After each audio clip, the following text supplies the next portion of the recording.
Yes, guys, you know what time it is. It's your boy David at the Irish Hotspur, Ireland's #1 Spurs fan, bringing you the Tottenham fan call-in show. And boy, do we have a lot to talk about today. We have yesterday's absolute humbling 2-0 defeat to Chelsea. We have a lot on players out. Ndombele, Dele Alli apparently saying his goodbyes to the staff at Tottenham. Rumoured celso could be out the door as well. And rumoured that Ajax still believe they have a chance to get Bergwijn and that Tottenham will still be looking to sell. But look, you know, all them players out, what players are coming in? Well, Fabrizio Romano has tweeted in the last 8 minutes saying Tottenham and Paris Saint-Germain held talks on Tanguy and Ndombele loan deal. Also today, again, Gini Wijnaldum is currently not included as part of the negotiations with PSG. So there was a lot floating about that today. Maybe that Wijnaldum could be coming to Tottenham to make way. Well, Fabrizio Romano has put out on all of that rumours. It does look like that Adama Traore could be done possibly tomorrow, I would say. I reckon. I did say yesterday that it probably will be done either today or tomorrow, and that looks like it's hotting up as well. But I mean, you know, is that enough players in? Well, let me know. Come on and have your say. But Jack, of course, how are you keeping, my man? Doing okay, Dave. I feel like, you know, we kind of come into this kind of roller coaster week where signings are going to come through, potentially a lot of outgoings as well. And then we're going to know whether we're even replacing those outgoings, what that says about the transfers in general in the past. Lots to talk about this week, Dave, with the Harris Army, as well as the humbling performance, like you said. Doing okay, Dave, because honestly, it's kind of a bit sickening to think about all the things that might have to happen this week in order for us to even have a chance at even competing for top four, I feel like, this season. Do you know what, Jack? I actually still think we have a chance of top four, but that's more a reflection on what's going on in the Premier League rather than how good Tottenham are. You know, it's a reflection on how bad United have been, how bad Arsenal are, West Ham. You know, it seems like every club that is spoke about for that top four at the minute, it's like nobody wants it. It's waiting on one team to go on a run.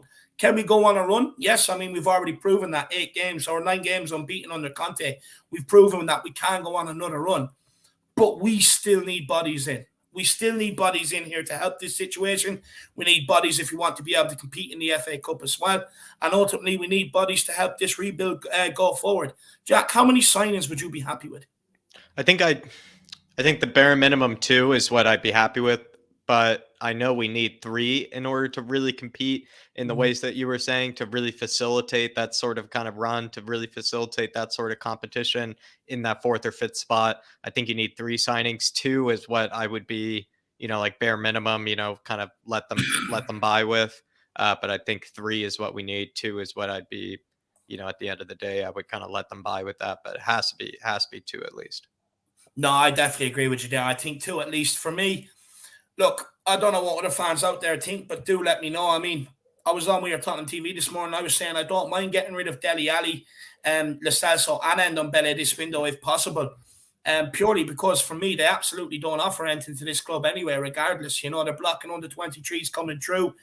They only end up playing in the cup games, and we know how close run affairs they are. We're even seeing it this season. I mean, 1-0 down to a struggling Morecambe in League One. It's absolutely ridiculous carry on. And do you know what it is? It's just like you look at that squad yesterday as well. I mean, there's not enough people that are willing to bleed for the badge. There's not enough fight in there. We're way too nice. Way too nice.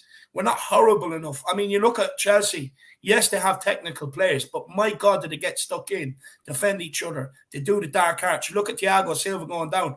As much as I complain about it from a referee and a VAR perspective, it's great. It is great defending from Thiago. I mean, if Sanchez done that, or Davies done that, or Dyer done that, I'd be absolutely lauding them. You know, it just hurts that it was the other way around. But look, we definitely need bodies in to help. But before we start getting on the guests, let's see what Irish Hotspur Army we have with us in the building.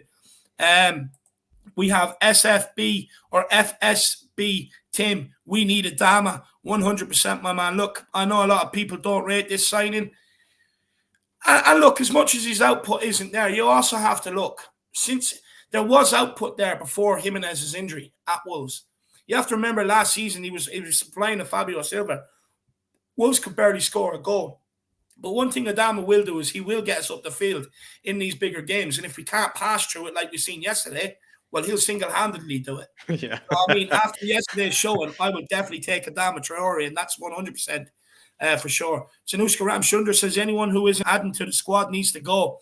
But I think we should be more worried about who we can bring to the club rather than who we are losing at this point in time. 100% could not agree more with that, Zanuska.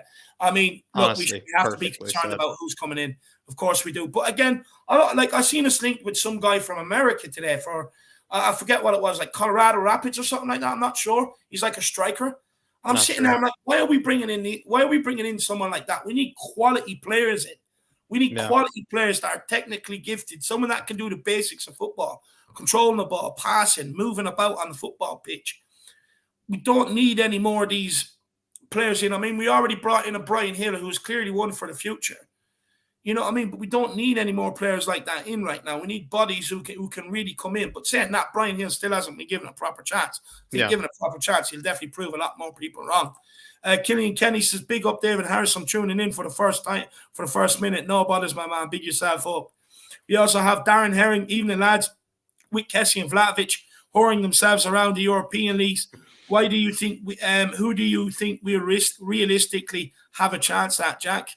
I've reportedly seen that. I think we are kind of leading that race with Kessié, so I wouldn't exactly maybe totally doubt those rumors. I think the Vlahovic rumors were dead the moment we heard about the 300,000 wage and the 70 million, 60 million sort of range of a fee as well. It just doesn't, it's just honestly what Daniel Levy probably looks at and almost nearly vomits if he sees those sort of kind of figures to have to pay. So I think that one we can easily put, kind of to bed that that's not happening. In terms of actual strikers we could go for, I mean, there's a plethora of them. I think, to be fair, actually, I think it's just depending on which sort of one is willing to maybe come to Spurs and kind of play as that kind of competition for Harry Kane, not be able to maybe play every Premier League game. It's really it's really up for debate about who really wants to come to Spurs. But I think there are plenty of options out there.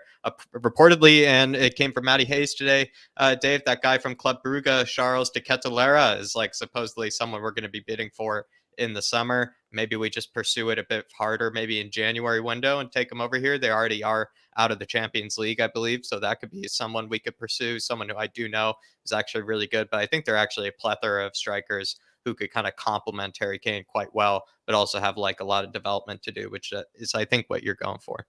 No, 100%. But look, this whole thing that strikers won't come to Tottenham because of Harry Kane, it's not true. You look at Newcastle. Chris Wood didn't say, I'm not going to Newcastle because of Callum Wilson and Joe Linton. He still went. And why? Because Newcastle offered him good money. You look at Leicester City. Jamie Vardy, Iheanacho, and Patson Daka. Now, Iheanacho, when he was going to Leicester City, he didn't say, Jamie Vardy's in his prime. I'm not going to get in there. I'm not going. He still went. Patson Daka didn't go, Iheanacho's next in line to replace Vardy. But he still went. Why? Because they paid the money. When it comes to Vlahovic, my man, I'm sorry to disappoint, but Vlahovic is not happening. Definitely not this window. It's cost way too much. For me, I actually think it's value for money. I think this is a guy's value that's only going to skyrocket. But for a January transfer window, it never made sense in the first place. When it comes to like Kessie, even if it's not Kessie and there's other midfielders, I'm telling you now, a lot of this hinges on us getting Ndombele out, Celso out, and Dele Alli, at least 2 of the 3 out. A lot of it hinges on that. Because you're talking about wages that they need to free up and stuff like that. Look, I don't like making excuses for them, but if that's the excuse that they put out, that we have to free up wages and stuff like that, well, then that's what a lot of this hinges on. The likes of Kessie, I would like to get it done this January transfer window rather than wait and try and get him on a pre-contract, because there's other big clubs circling, and I think they'll have a lot more to offer him in terms of signing on fee and wages than Tottenham Hotspur, so that'll automatically make us miss out. Look, the next 7 days, you're going to see a lot of rumours, a lot of wild rumours. Me and Jack will do our very best to go through all the transfer rumours every single day, tell you what's crap, tell you what's good, what's realistic, what's not. What I will say, you will see a lot of rumours linking us to young players, like we've already seen when it comes to like that guy from Celtic that we were linked with last week, that guy Spence from who was on loan at Nottingham Forest from Middlesbrough, and players like that. You're going to see a lot of them because we brought in a guy over the summer, Chris Perkins, who we actually done a bit on. I think a lot of people missed that. But he's brought in specifically to find talent to bring into the academy and progress their career from academy to first team. So you will see a lot of them links. Will we get them done this window? I don't think so. There'll be stuff you'll be looking at that you can get done maybe between the January transfer window closing and the summer. But I do believe we'll get in a couple of bodies. Now, look, I could very well be misguided, and it could be come deadline day. There's no signings in the door. I hope I'm proven wrong. I really don't believe Daniel Levy is that blind to the situation or that stupid. But I've been proven wrong once before, and I'll probably be proven wrong once again. But I do hope it is a case that we get one or two bodies in. Definitely two anyway, for sure. But big up, Darren, my man. Really appreciate it. We'll get some more comments in here. Vince Vegas says, I think Dele Alli's next career move is to marry a Kardashian. You gotta love that. Darren Herring says Levy Lloris's signature is a definite boost. No, 100%. It's a big plus. It means we don't have to put our money into a goalkeeper this summer transfer window. We can put it elsewhere and wait another window. That's the big plus about it. Plus, we have one of the best goalkeepers in the world, my man. Chris says, evening, smash that like and get your super chats in. Come on, you Spurs. Big up, Chris. Really appreciate that, my man. Bobby Coy says, Adama, here we go. Look, he's coming. I'm telling you now, it's going to happen. Vince Vegas says, can't shift the crew, guys. All eyes on Levy and Conte. Will he walk? I think Levy and Lewis are the new Mike Ashley for us. Can't get rid of these fake billionaires. Come on, you Spurs. Look, I've seen reports about this today, about Levy supposedly getting frustrated, you know what I mean, and that he might walk over the transfer window. But correct me if I'm wrong. Why are they reporting it today when I reported it a couple of weeks ago on the channel? And I picked exactly the same comments he made that were very similar to Pochettino, but not one of them journalists out there could make that link. But I could. And people said, oh, you're crazy, calm down. And now they're all going mad about it today. Imagine that. I said it at the start of December. Why couldn't they do that then? Then there's this thing going around today about what the players thought on the transfer windows about the Spurs players saying, oh, we need time to develop, whatever happened to giving time to develop and stuff like that. I also spoke about that way long ago, not so long ago. I'm basically saying, well, as much as we give you time to develop, we're giving you a lot of chances, but what about you performing too? So I just don't understand why the journalists are putting this stuff out today when someone like me, who's just an ordinary guy like you guys out there, all you Spurs fans, and I reported on it as soon as I seen the words. I mean, it's absolutely ridiculous. Absolutely ridiculous, but we'll keep moving. Spaghetti Slayer says, I'm hoping to hear the news that we signed all the players Conte wanted. Then we could beat Chelsea 5-0 in the FA Cup final. I'd love that, my man. Wembley 1 says, I have faith in Paratici, but unfortunately that is off course, completely irrelevant as long as the director of football continues to ultimately call the shots. We are completely screwed. Look, just let Paratici cook. Let him cook. He's the Don. Tottenham Tantrum Gold says, ladies and gentlemen, it's showtime live from Kildare, Ireland and New York. Here are the biggest Spurs fans around, and David Hoddle, Irish Hotspur Harris, and his partner in crime, the Jack Stats man, Waddle Kinnicky. Absolutely love Pick out Dermot. Big yourself up. Wembley 1 also says, evening, David and Jack. Big up your boat. Levy on borrowed time for sure. 100%, my man. Derek Hutchinson says, evening, David and Jack. Big up, Derek, my man. I hope you're keeping well. Anthony Gray says, yes, get rid of 3 players and some more and bring in some. Big yourself up. Brian C. Socrates. Big up, lads, and the Harris Army. Come on, you Spurs. Are the winds of change going to blow for us this week? We need a refreshed squad ASAP. I hope so. I hope so, my man. If not, strap yourselves in, boys. That's all I'm going to say. Strap yourselves in, because you know what's going to happen down the line. Conte will get frustrated. Conte will get pissed off. Conte will walk. And then we're back to square one again. And then we're bringing in a manager. Everyone's behind the manager. And all of a sudden, results don't go our way. We're back questioning the manager, which I don't agree with, by the way. Back questioning the manager. And then the cycle continue. I'm just fed up with it. I'm absolutely fed up with it. Just get some players in here for a world-class manager like we have now. It's that simple. It's that simple. Spurs 72 in the house. Come on, you Spurs. Evening, guys. Big up. Jason Bell says, I agree, David. They aren't offering us anything, so we don't lose anything by selling and not replacing. 100%, my man. Big up Socrates, though, for the fan cam now as well. Big up to Socrates. Yeah, legend. Absolute legend. Legend. I do love speaking to Brian. Honestly, the last one after that Leicester game was so emotional.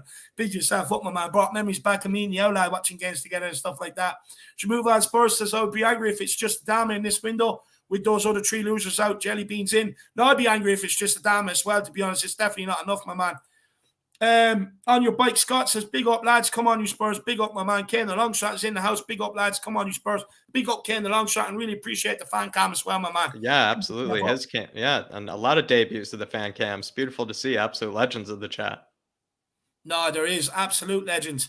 Zoe's in the house. Says, big up, lads. Such legends. Had a bad day, and your show has been getting me through. Absolute joke. With 1 week to go, we need at least 2 quality players plus Adama for it to be a good window. Yeah, I'd definitely go along the lines with that. And honestly, hopefully we can cheer you up. And the guests that we have waiting in the background can also cheer you up a little as well. But, you know, right now it is a bit doom and gloomy around here. So I don't know if it's going to do any good. But we'll definitely try our best. So big yourself up. We have Damien 13 says, I'm raging over the fact that we don't sign Ericsson. Also, the foe is free. Look, Defoe's about 40 years of age. He's not going to come in and do a job now. We have to be thinking better than Defoe.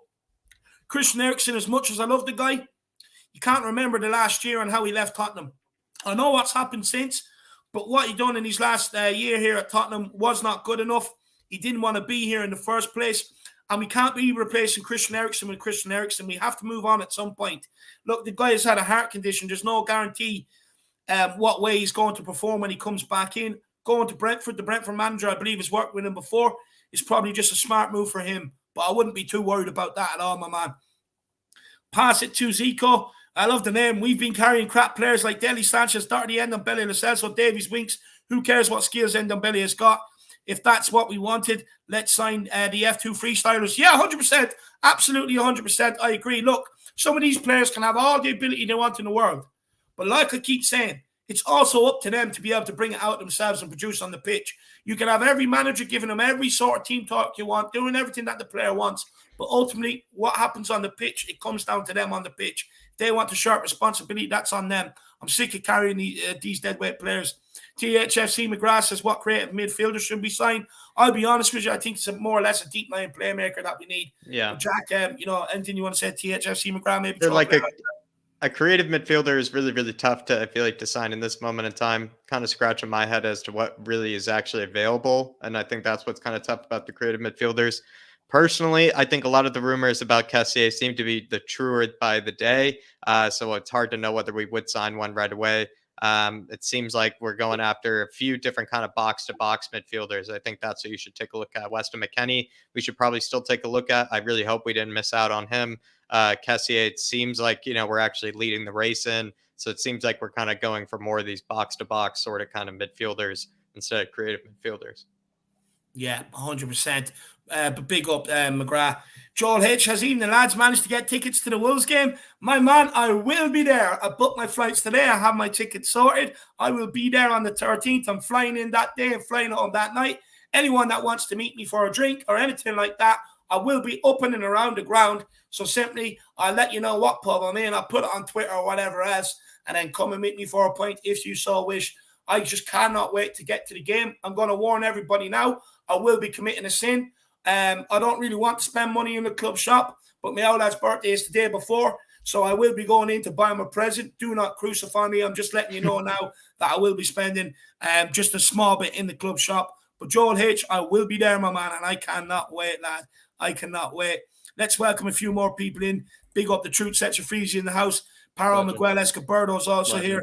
Tequila 316 is here. Carl Simpson's in the building. Big up Carl Simpson, my man. We have Dennis Grogu's in the house. Chris Benoit, big yourself up. We also have Sabala Milana. Is doing well, Sabala. Doing well, Sabala. Doing well. Big yourself up. William McKenzie, big yourself up, my man. I really appreciate the support, brother. He says, come on, you Spurs. Good day, people. Big up, William, my man. Big up, William. I believe he actually won that cup that time. I think he told us he won that cup that time. Delighted for him. But no, big up, William, my man. I mean, look, yesterday's result was a hard one to take. I know a lot of people were probably expecting me personally, to sit here, maybe Jack as well, sit here and berate on the players. But you know what? Like, the reason why I berated on them after some of the Europa League conference games compared to the Chelsea game yesterday was purely because what we've seen in the Europa Conference League game was completely way off standard compared to what we've seen yesterday. And it's against teams that they should be beating. With the Chelsea game, I mean, I already knew going into it they had better quality. much better than quality. If we fought on our day and the refereeing decisions went our way, yes, we could sneak a win. But they just had better quality than us. And to be honest with you, I was just heartbroken, upset, disillusioned, and everything else to even berate some of the players. But William, man, I hope we can get in a few players this window. Let me know if you hold out hope for any players coming in. Jack, maybe do you want to say it? And maybe people were surprised that we didn't berate on some of the players yesterday. Well, maybe, to be fair to them, Dave, I feel like especially people like Mr. McKenzie or William here, Dave, I mean, they had to get up at what, like 4:30 a.m., 3:30 a.m. for that sort of game. I think you do kind of want to see a lot more. You do kind of want to see us actually go for it when you're waking up at those times of days and, keeping up with the team as well at like kind of all hours of the day when they probably have to go through kind of, sometimes actual sleepless nights. Dave, I would expect a bit more maybe from the players. I expect better performances. I'd expect us maybe not to be so defensive. So I don't know, Dave, maybe to be fair to people that feel like maybe we should have gone a bit harder on the players. When you kind of wake up at ungodly hours in order to keep following your team and keep following your club, you probably do want to see a bit more sometimes. Yeah, 100%. Big up, William McKenzie. No, big up, William. And look, I will start going through the comments and giving you a thumbs up to acknowledge that you are there. But I want to get on this first guest because I know he's a busy man. He's off to do a day's work when maybe some of our days are winding down. And he's a guy, I finally get to speak to him on one of the fan shows. I think I've missed him a couple of times. But let's get him on. And I absolutely love hearing to him because he makes some great points. It's William Kelly. How are you keeping, man? I'm good, boys. How are you? I'm absolutely buzzing. Well, not buzzing, pissed off that we lost yesterday, but I am heading to the game against Wolves, so that's totally in some good spirits. Yeah, we're a mid-table team, aren't we? Yeah, it's starting to look like that, man. It's starting to look like that. Yeah, it's obvious, it's obvious. I know we want to believe, top four and all this, and to be honest with you, this whole top four shit that Arsene Wenger started, I think that's a lot of crap. You're in this division to win it. Yeah. If you don't have that mentality, why are you there? Why bother? You know what I mean? Yeah. Why have a big stadium? Why have top-class players? I just don't get it. It's a bad mentality. And Arsenal is the same. They're the same shit, as us. They're exactly at the same level as us. It's so bad. The Chelsea game, look, I sat up and watched it, but I knew what was going to happen. It's just plainly obvious every time. We can beat the likes of Wolves and teams like that, but when it comes to playing against top-class teams like Liverpool, we'll go to Anfield, we'll get stuffed. We'll go to Manchester United, we'll get stuffed. They'll beat us. We'll go to Manchester City, we'll get stuffed. Because they are a level above us. Mm-hmm. And the reason why they're a level above us is because of Enick and Levy. They're not for this club. They never have been for this club.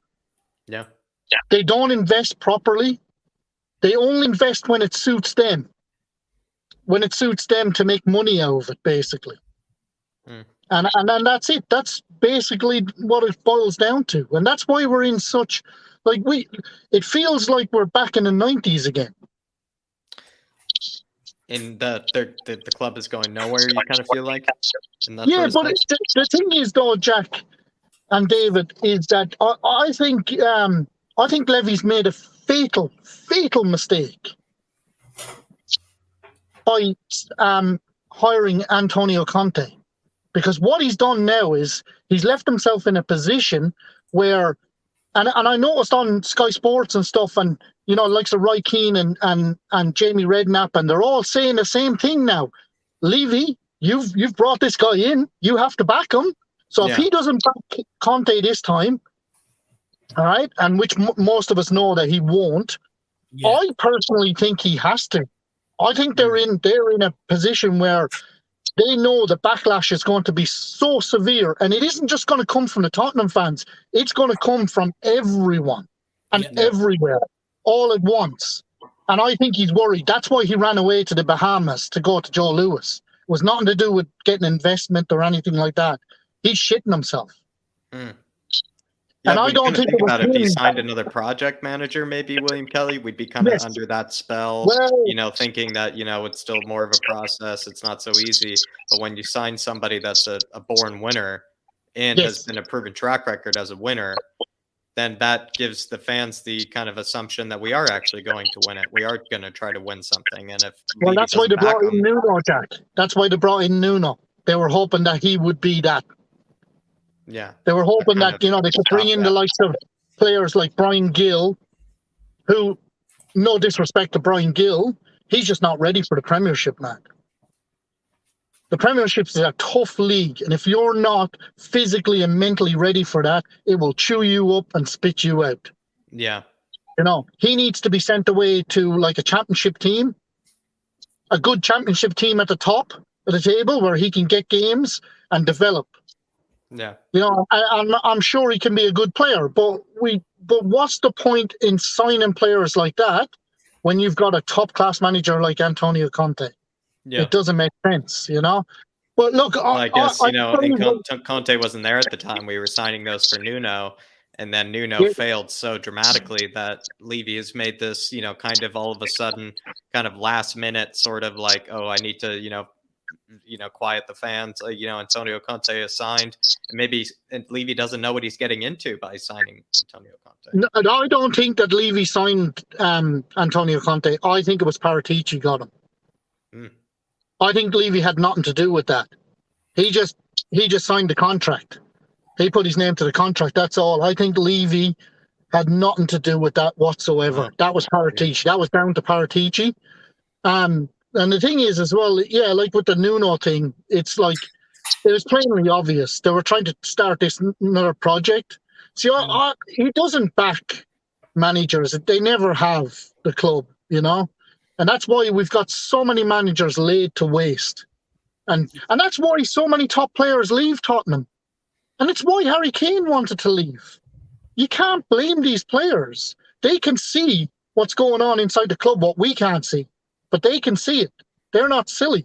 Yeah. I mean, I said it to you the last time. I know everybody hates Sol Campbell, but if you listen to his interview, he says it perfectly well. He said the same thing. They'd get a few players. Everybody would get excited, but then they would not add to it in the next transfer and build on it But I have a thing, boys, that I went and done this tarot card reading the other day. Right, tell us. With this lady. And she's a lovely lady. She's 77 years of age. Beautiful lady that when I was going through the bad period about over 2 years ago, and I, the relationship was breaking up. I don't want to go into too many details and bore you, but she told me a lot of things and helped me out. And I said, you know what? I'm going to go back and ask her about Tottenham Hotspur. Have her diagnose it. So I went and we were having a great conversation. And then I said, right at the end, I said, can I ask you a question about Tottenham Hotspur? And I said, have you ever heard of them? And she said, oh, I've heard of the club, but I'm not into sports. She said, I've heard of the name. So I said to her, we haven't won a trophy in 21. And before I even got the 21 out, she went 22. So there's no trophy this year, boys. Yeah, straight away she cut me like off. 22 she went, and we both started laughing. What else can you do? But she did say 23.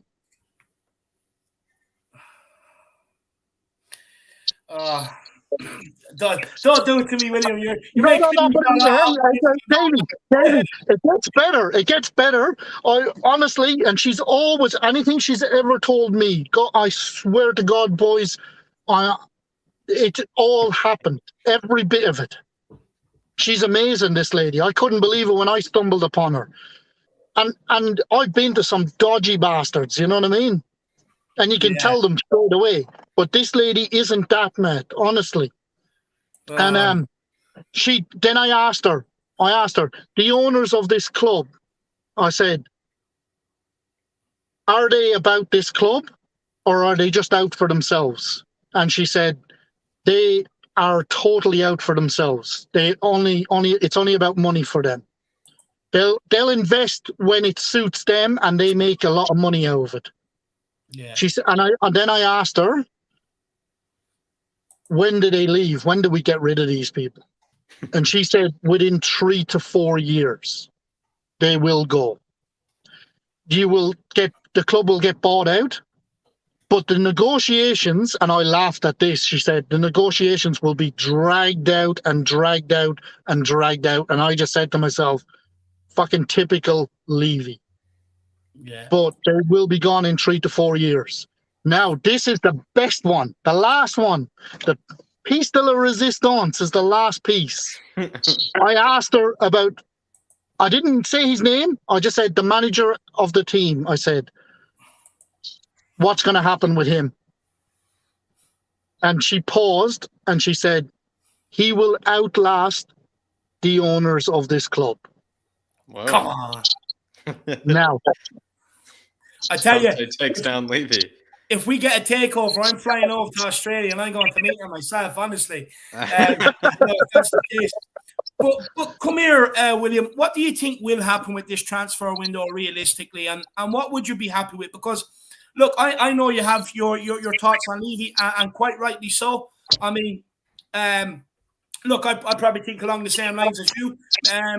But you know, what would you be happy with this window, William? oh look, I hope. Look, it's. I think with us Tottenham fans, we're just happy to get anything. Because it's what we're used to, basically. Yeah. You know? Honestly, David, I think whatever will be brought in, Antonio Conte will make it look like gold anyway.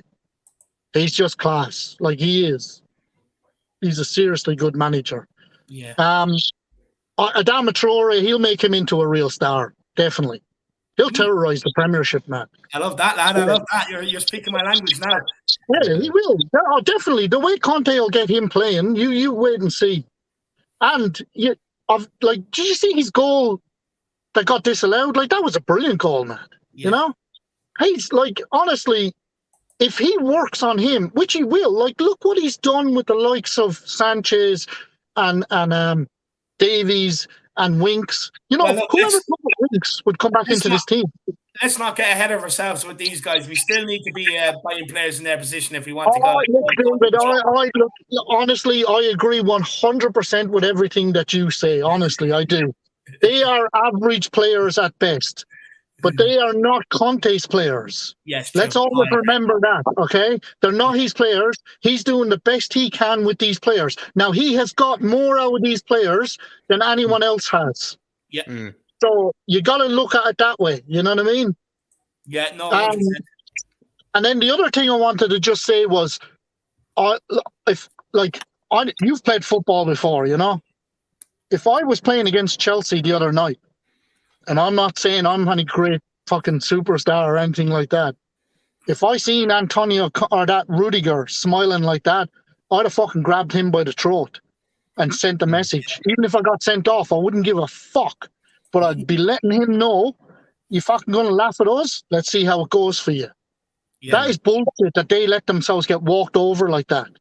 Yep. I think it's disgraceful. It's absolutely disgraceful. No fight whatsoever, you know? At least if one of your players is look what they were doing to Bergwijn. Like, get stuck in for fuck's sake. Where the fuck is Højbjerg? You're supposed to be this hard fucking Viking. I mean, I played a game over 35s when I first came out to Australia. Now, I just got introduced to the team, and I remember on my first game, I scored 2 goals. But then they asked me to play at centre-back. And I said, no problem, I'll play centre-back. And I'm playing alongside this Croatian fella, real nice fella. And before the start of the game, we were playing a Croatian team. And the boys were telling me that this particular team, they beat them a couple of years ago, 1-0, and they all start spitting on them and everything. That was terrible, apparently. So they didn't like losing, this team. So we ended up playing them anyway. And they had this little prick up front. And I remember we had like English players, Australian, Irish, all in the same team, and we had a good bunch of guys that got on really well. And I remember one of our midfielders, this guy jumped up on his back and started screaming in his ear. And I remember turning to Genny beside me and I said, Genny, I'm going to fucking kill this fucker. He ain't getting away with this. So when he started coming up to me and he started smiling at me, I grabbed him by the scruff of the throat, lifted him up, WWE style, and slammed him straight head first into the ground. And I said, now fucking let's see what you do. And it kicked off, boys. It was a fucking full-on brawl. And I did get sent off. but like what the boys said at the end of the game, they said, at least you stuck up for teammates. And I'm not saying to go out and do something like that, but what I'm saying is, why the fuck aren't they piling in there? Show some fucking fight. If not for the Tottenham badge, for yourself. Yeah. I fully agree with you. I was saying it with the Carabao Cup games. I mean, if you can't compete with them on a technical level, bring them down to your level. Make it a dog-eat-dog sort of game. You know what I mean? Again, you look at the Chelsea players, sometimes 2 or 3 of them coming straight in on our guys tackling them. We're not doing that with them. We're backing off. We're letting them run. We're too nice. Even when it comes to the dark arts. I mean, once yesterday I think it was Højbjerg and Dyer surrounding the referee, or it was Dyer and Kane. I think it was surrounding the referee. But once, Chelsea would do that every single time we play them. I mean, you can still be a good player, but still have that dog about you. But again, that comes from how much do you really want to win? How hungry are you for the 3 points? How hungry are you to go on and be a Premier League champion, an FA Cup holder, a League Cup winner, a Champions League winner? That all comes from within inside. We've proven we've had so many different managers, all different ways of techniques of managing. A lot of these players don't respond properly. As much as some of these players are doing well, they're still going to let us down because they lack the consistency. They get too big-headed when they're doing well. They're never level. And the reason why you don't see that fight is because how much does a win mean to them? The reason why Chelsea players fight, and some of them are a lot skinnier than some of the players we have, but the reason why you see the fight, William, is because winning means everything to them. Yeah, of course. They've got the winning mentality. They live like winners. They live like winners. They live how winners. Exactly. That's why they laugh at the Tottenham players. That's why I said to you before, we're as a club, we're a joke. We're a joke to the rest of the Premiership. This has to change. This mentality has to change. Yeah. And it changes with new owners. These owners are the worst thing about this club. They have been a leeching off this club. And all they care about is property and money. They are money hungry about themselves. They literally do not care about this club. This club is a feeding frenzy for these guys. And that's what that lady said to me as well. She said it's just something that they can sink their teeth into, and they make millions on it. And they don't care about the actual club. But she did say one thing that Antonio Conte, since he's come into the club, she said that the ownership fear him. And he holds huge respect inside the club, like God status, she said. He's up there. Yeah. That's how much he's loved at the club at the moment. But again, well, I mean, it's why Hugo Lloris signed a new contract. It's why Harry Kane's in the U-turn, Yeah, but Kane must be still looking at the situation too, though, David, and going, are they going to sign players for this guy, I think they have to. I think they have to change, and I think I'm hoping, and I'm they might get a few players in this January, but I think summer is massive, and I think if Levy and them don't do what they're about to do, and don't help out this manager to go and win and be successful, I think they're in serious trouble. And I just want to say a big shout out to Brian Daigle and the boys that are over there protesting. I'd love to be there, honestly. I know that you would. And I hope to keep it up because it's putting pressure, and the media is starting to notice it, and things are starting to roll in social media very quickly. That's starting to filter into the big organizations like Sky Sports are starting to notice it. They're all starting to notice it now, and they're all starting to make these comments. about Levy, you need to start investing and you need to start helping this manager out. Yeah. Because his head will roll, man. His head will roll big time. No, 100%. Look, he's asking for it if we don't sign anybody this window. But look, William, my man, before we let you go, is there anything else you want to say? A lot of people have been loving what you had to say. Anything else you want to address before we let you go, lad? No, I think that's about it, David. And my battery's pretty low anyway, and I got to get to work. No worries, my man. No worries. But look, thank you for popping on, William. It's been an absolute great conversation. No, pleasure's all mine. Can you drop me your number? Because I want to have a conversation with you if possible. Yes, I certainly can, Matt. Perfect. And I need that address so we can send that hat over for the young lad. Oh yeah, I've ordered my flat cap as well. No, I love it. But please do leave me your number so that I can contact you. I promise, Matt. I promise. We need an address to send that house for Luke. So yeah, perfect. Well, William, my man, thank you very much. Big yourself up, and look, maybe we'll see you deadline day and we'll have a bit of a conversation, see what signings come in or out on that. That's it, boys. Big up, William. Big up, William. I'll see you soon, brother. She died. See you, my man. Oh, William Kelly, absolute legend. I love the guy. He's an absolute nutter. I mean, I'd love someone like him representing Tottenham Hotspur. I love the way he speaks. It's all about winning. It's about trophies, about standing up for your teammates. And look, that's what football is about sometimes. But big up William Kelly. But look, we will keep this show moving. 170 in house right now. Everyone, make sure you keep smashing that like button. Keep smashing that subscribe button. The big push for 6K is on. We're almost there. Taste it. We're sitting halfway between 5K and 6K. So let's smash that subscribe button. And look, feel free to get a super chat in or two. Any questions for myself, Jack, the panelists, they always lead to great talking points as well. And if you're an impatient person like me, simply it just means you skip the queue.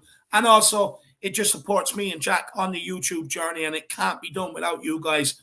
So, feel free to send them in. But don't worry, do get your points into the chat. As you know, we understand that there's people out there that, cannot do it and stuff like that. Do not worry about that. You can still be a part of the show. Still put in your points into the chat, and we will bring them up on screen, as you can see, like we've been doing. But let's keep moving. Who did we say was on next? I think it was Chris, I believe, next. Looking forward to this one as well. Yeah, Chris is off to work. So you have the one and only Chris, my man. Chris, how are you keeping, brother? A lot better than I was last week, lads. I'm not dying as bad as I was last week, lads, so I'm back for a little bit. So how are we all doing? Did Spurs help you recover this week? I guess they helped you recover midweek, maybe not as much this weekend. Yeah. I was recovered on Thursday, and then by Sunday I was back in bed depressed. But Chris, I mean, David and I were having a conversation about this, and I kind of want to know what maybe you'll think about this, where it feels like Antonio Conte is getting the best out of a lot of players that we thought were kind of just absolute duds, kind of completely useless. But do you feel like when we came up against Chelsea, it was kind of a reminder of like, even if Conte gets the best of some of these players, it's not like even that's still good enough to be able to, actually get 3 points away at Stamford Bridge. I know what you mean, but Jack, you lot have heard my fan cam, what I had to say last night after the game. Initially, I was absolutely belated. I was just so distraught. But then I had a realization. Conte's actually did that on purpose, to show Levy what kind of shit we actually have got on that team. He played players that normally you wouldn't see, like Sessegnon. You wouldn't normally see him in the starting lineup unless it was really necessary. Right. Yesterday, it was just like Doherty. I was like, God, here we go again. Tanganga for me, David. I know how much you support Tanganga, right? But for the last 5 performances he's put in, he's got worse, then worse, then worse, then worse, and worse again. So for me, I don't really think I want to see him in the first team anymore. Maybe send him off on loan. Let's say send him on loan. Maybe it'll do him good. But he's just made error after error. Yeah. Winks yesterday, back to his normal standards, sideways and backwards. Højbjerg, woeful. I was like, what am I actually watching? It was like we were cowards. The team just went into their little shells and just stood there and let Chelsea bully them. They got bullied. Yeah. There's no excuses for a performance like that, David. If they can stand up against Leicester and do what they did, they can stand up to any other team as well. There's no excuse for that for yesterday's performance.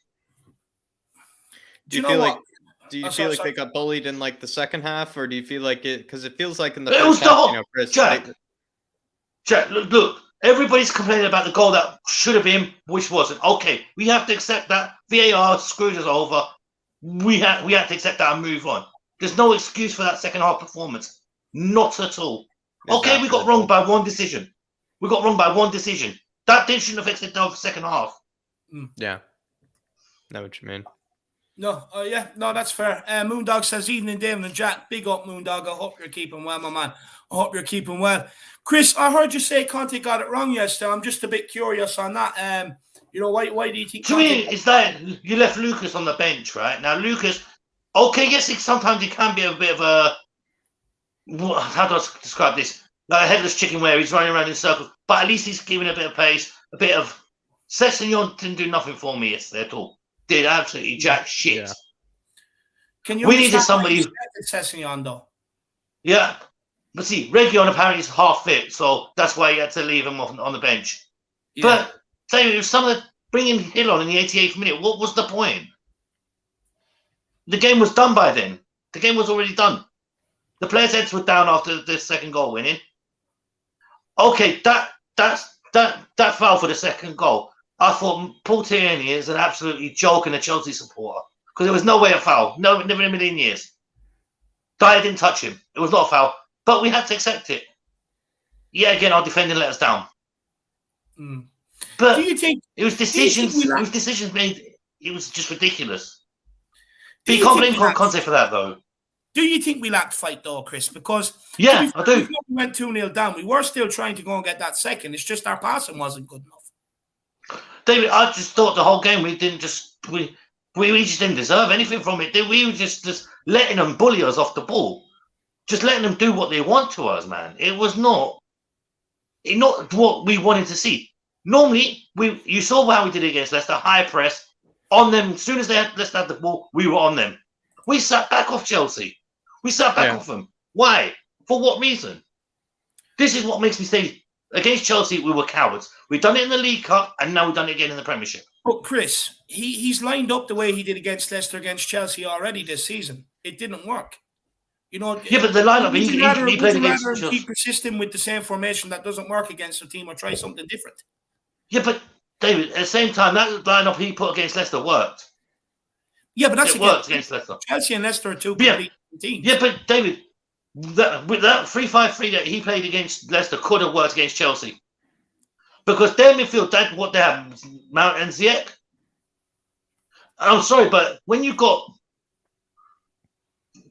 Doherty, Winks, Højbjerg, Sessegnon in the midfield, it was just so unbalanced. It was just so unbalanced. You could see the gaps. Davis leaving helping gaps was Mount and Ziyech. So Højbjerg tracking back, trying to cover those gaps. It was just not working. It was reminiscent of Nuno ball. And that's how much it hurt. It was just like, why? Just show a bit of balls. So what if it's Chelsea? So what? Who cares? We got to play them. We might as well play with everything we got. And it was just a half-hearted performance. You think then Conte should go back to what he probably did originally, which would be like a 3-4-3, like actually maybe risk getting kind of slaughtered, actually getting risked, kind of passed around and kind of moved around too much? Do you feel like you're all right with them kind of risking that instead of maybe going for that snatch and grab? Yeah. The smash and grab, Jack, we've tried to smash and grab over and over again. And for our team, it don't work. It doesn't. We've tried it and it's failed many times. Tottenham have been a team, well, we go all in. If we're going to win, we're going to win big. If we're going to lose, we're going to lose. That's how Tottenham have played for years and years and years. Trying to get this 1-0 with counter-attack, it doesn't suit Tottenham's style of play. It never has done. I get that. How can we go out and attack when we have 3 attacking players that sit on, not even in the squad anymore, and they're happy to collect the wages? How can we go out and attack? David.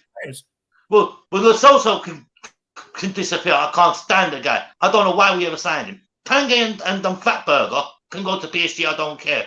And the walking crayon, as far as I'm concerned, don't exist in the team, especially after his attitude on Wednesday against Leicester. The whole team went to celebrate with the fans. You see the walking crayon slowly walking towards the supporters, not even acknowledging them. I am sorry, Dele can go. Dele is one of the biggest crybabies in the team, followed by Tanguy and Gio.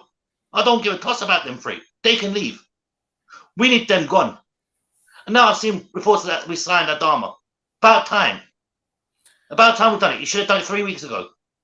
No, look, we need some reinforcements, David. That's what I said yesterday. We need reinforcements, and we need them quick. No, 100%, and I agree with you. And look, I get your frustrations with the Chelsea game, but do you know what, though, Chris? For me, I think, look, we've seen this with many managers. They come in, they try formations, they can see mistakes happening, so they switch things up. We also have to remember, against the quality we're up against Chelsea, we're not at that level. We can't. They're 10 times above us. Don't have enough attacking players in the squad.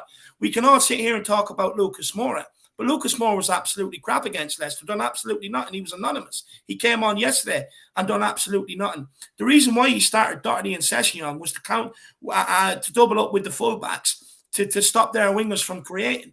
I can understand. He went to the game as much as people don't want to hear it. He went to the game with a winning mentality because he set up not to lose.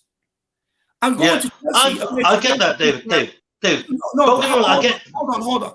We've gone to Stamford Bridge with a lot better teams and still being slapped about.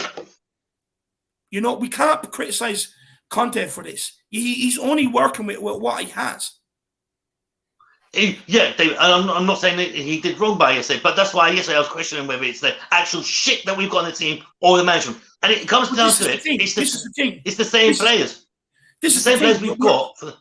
But this is the thing, though, Chris. We're falling back into what we've done under Jose, where people start questioning tactics, start questioning who started. And then what happened? Jose went and everybody sat down after Nuno. When Nuno came in and were like, do you know what? I was wrong about Jose. We should have kept Jose. Yeah, but David. No. Let me finish, Chris. Because the thing is, like, you know, we can sit here and question the manager all we want. But has Conte been the one that's let us down in some cases for 8 years, some cases for 4 years, some cases the last 18 months? No, he's not. Some of these players are. So how can we sit here and criticize Conte, a guy who's won leagues, or question Conte's tactics and everything else, and a guy who very, very rarely gets his tactics wrong? He's won five leagues in 7 years, plus domestic cups. He's a guy that barely gets his tactics wrong. The problem is the quality of players. I've been saying it all along. People have been hyping up Sanchez, Dyer, Winks, Davies and all lately. Yes, they've improved, but they're doing what they're supposed to be doing, which is their job. They're actually performing in some cases, but they're still going to let you down. They still switch off. And that's what happened yesterday. That was the result of it. Had nothing to do with Conte's tactics. It had to do with the quality of the players and some of the players switching off in moments. Yeah, and David, that's exactly what I'm saying. At first, yes, I did question Conte's tactics, but then when you actually look at the bigger picture and you actually look at the team we've got, you've got the shit show. Just doesn't give a damn. He's stealing away. Yeah, when was his last time he started for us? Yeah. You've got Endon Fatburger. What he did against Morecambe, absolute disgrace. You've got the walking crayon, another absolute disgrace. You've got Gill, who should be going out on loan. You've got all these players there. David, they're not top players. They're average. Yeah. We've got an average team.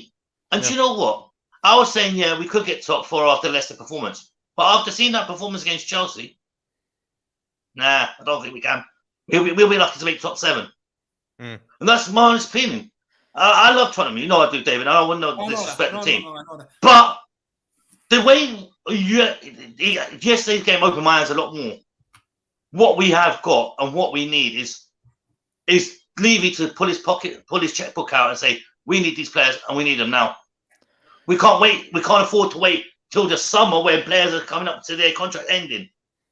It's like the dilly-dallying for Adama Traore. Memory serves me correctly. Summer and August, they wanted 40 million for him, yeah? And Levy's going, we'll give you 20. Soon as we'll say, do you know what? I'll give you 20 million. What does Levy go and do again? I'll give you 15. Why? Why? Why do it? Why do it? Do you understand what I'm saying? It don't make no sense. And then everyone wonders why. Then you got Sean and your mate Irish, the fella you're getting who defend Levy. Mr. Mr. Spurs. They don't understand why people why people question Levy's motives. Yeah. So Yeah. I blame that team solely for their shit performances they put in. But I can't blame the team. It's because of Levy and his shit investment. Yeah, I think you're spot on, Chris.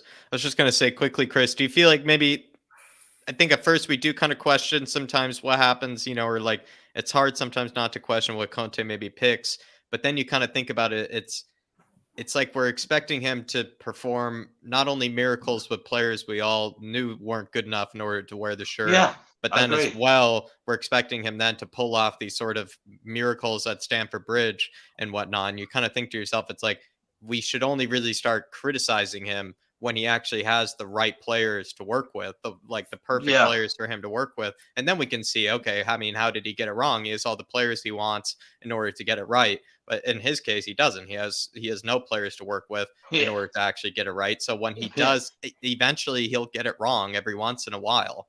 And sometimes we just have to realize, well, he doesn't have the right players in his locker, so he is going to get it wrong every once in a while. Yeah, but do you know what? As I said, initially I was like, yeah, Conte could be to blame for this one. But then when you look at the game in a whole, it would be a headache to pick. You're like, well, why are we actually blaming Conte for this? Why aren't we actually blaming the people who are above Conte for leaving him in that position to have to pick those players? Yeah, we've just sold one of our we've sold one of our youth, Mark Kennedy, to Blackburn. What the hell? What the hell was he thinking? Yeah. But Chris, this is happening. I mean, look, McCandy wanted to move. He wanted to go and play football. Dennis Cirkin left Tottenham because he wanted to go and play football. Joined Sunderland. Noni Madueke left Tottenham to go and play for PSV. Left Tottenham because he believed he Marcus Edwards, another one. The reason why they're not getting their opportunities, I mean, you look at most other clubs, their youngsters get their opportunities in the cup games, whether it's Europa Conference League, Europa League, whether it's FA Cup, Carabao Cup, they get their opportunities in them cup games. But right now, our youngsters aren't getting them players in the cup games because we're having to persist with some of these players that we've paid millions of pounds for on huge wages to try and get a tune out of them, or within hope that something will change. Then they'll make a change for the first team, and it's blocking up the pathway for any of the youngsters. Even if they get onto the bench, they're not being brought off the bench to showcase what they can do because we have to bring off our best players off the bench to save the game. It's the reason why I don't blame these youngsters for leaving. They back themselves. They believe they're good enough, which every player does, and they're in the right to do. But they're leaving because we have guys here that are not being used and only being rolled out in cup games and blocking the development of these youngsters. Yeah, I agree with that. Right. When they look at these guys and like, well, they're doing absolutely nothing, yet they're still playing. I have no hope of getting to the first team. I'm out of here. I don't blame them. Right. Do you know what, David? Right now, because I work with a load of Newcastle supporters, right? Now, there's been the rumours that Dele is actually on his way up here to go into Newcastle on loan. There was one, he's the biggest Newcastle supporter. He goes, Chris, I really don't want to see Dele in the team. He goes, I really, really, really don't want to see him in the team. Well, why not? He goes, I've seen your Tottenham games. I've seen his attitude. Would you think I want that in my club? And I'm like, well, good luck, you can have him. That was my answer. Good luck, you can have him. Because if other clubs are actually seeing players of ours who are toxic like that, what does it actually say for the way our clubs run? What does it say? Look, we've a bad that players in our club have got more power than what actually managers and owners do. Chris, we knew they had more powers than managers. I mean, when it came to Pochettino, they were tired of his training techniques that got them to challenge him for everything. Came to Jose, top of the league. All of a sudden, started derailing. They clamored together. Jose's telling us that we're crap. I mean, well, you are crap. Accept the truth and just be better. But no, they cried. They got Jose gone. Nuno came in. Breath of fresh air yet again. Clean slate for everybody yet again. All of a sudden, they don't want Nuno. He's too standoffish. What are they going to say about Conte now? I'm running too hard to ban ketchup and mayo. Yeah, exactly. Ban ketchup and mayo. Well, I can't have sauce with my chips or something like that. It's ridiculous. Point is that we can bring in whatever manager we want. We can give them as many clean slates as we want. But at the end of the day, they're still going to dirty it up a couple of months down the line. The players have more power at this club, but until you change the dressing room, that's going to keep happening.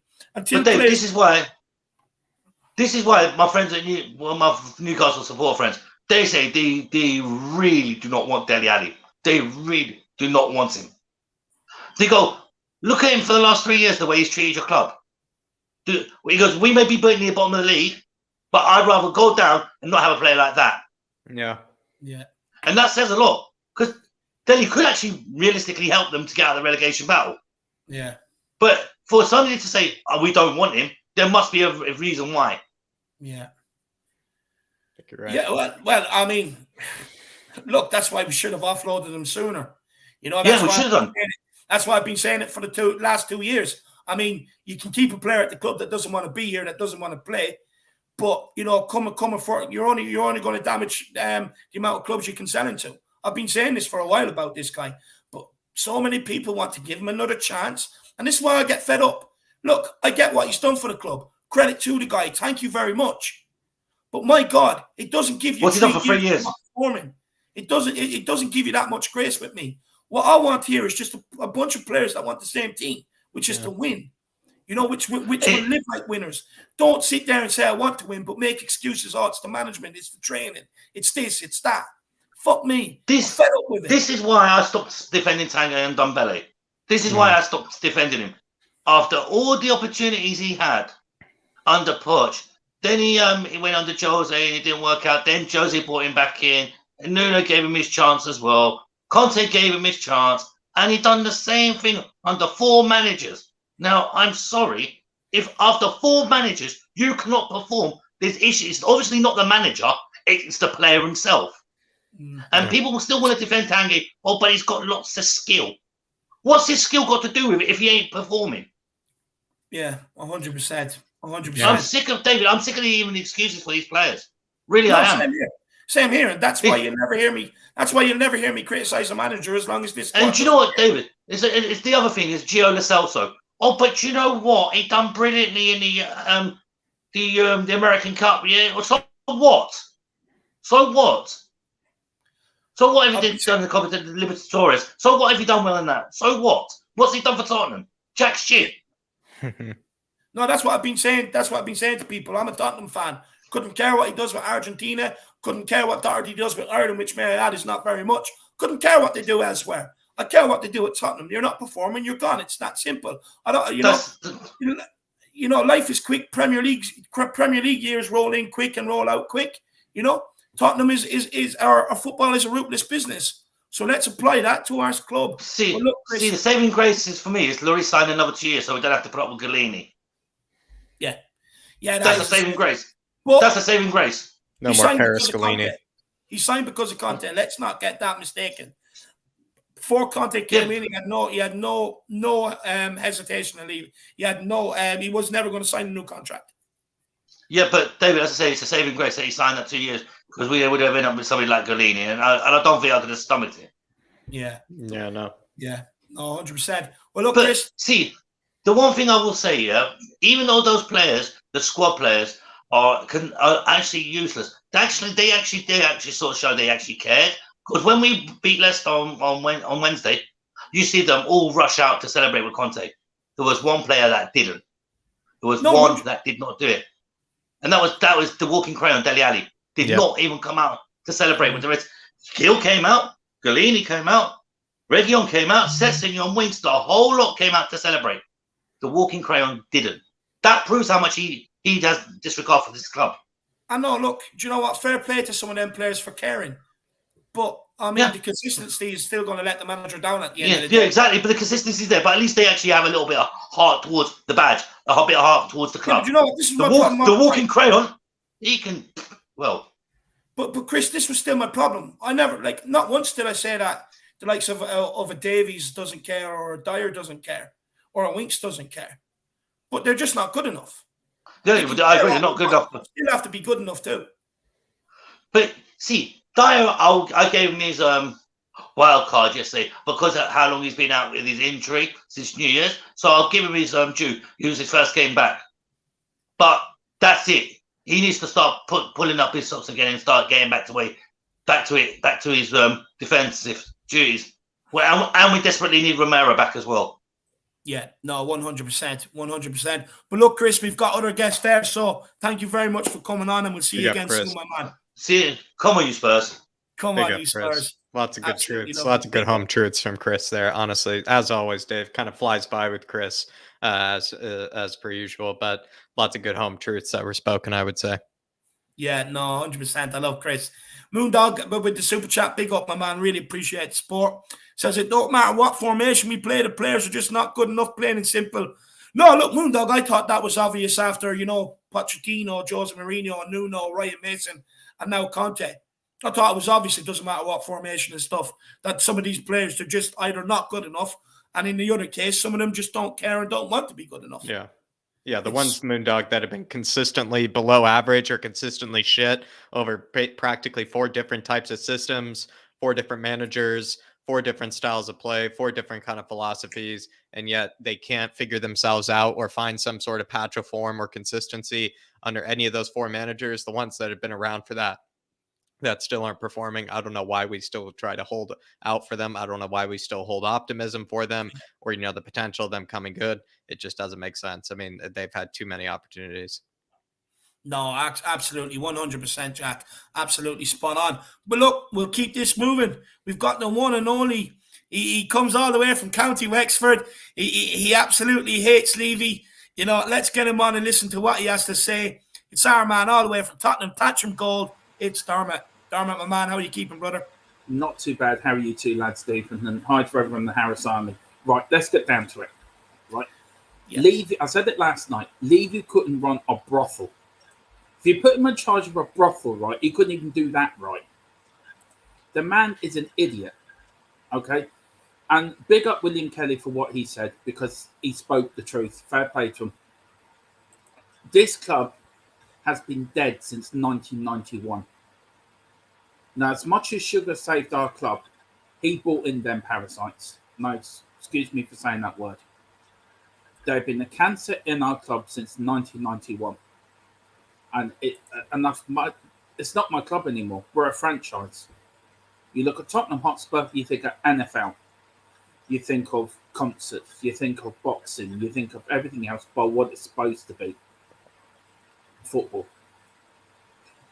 Keith Berkshire said back in 82, there used to be a football club over there. But Jesus, 30-something, 40 years later, he was dead right. We're not a football club anymore. We're a pale of our shadow self, what we used to be. And that hurts. The performance yesterday was a disgrace. You could say one Kane, Birdwin was the only one for me that put in the shift.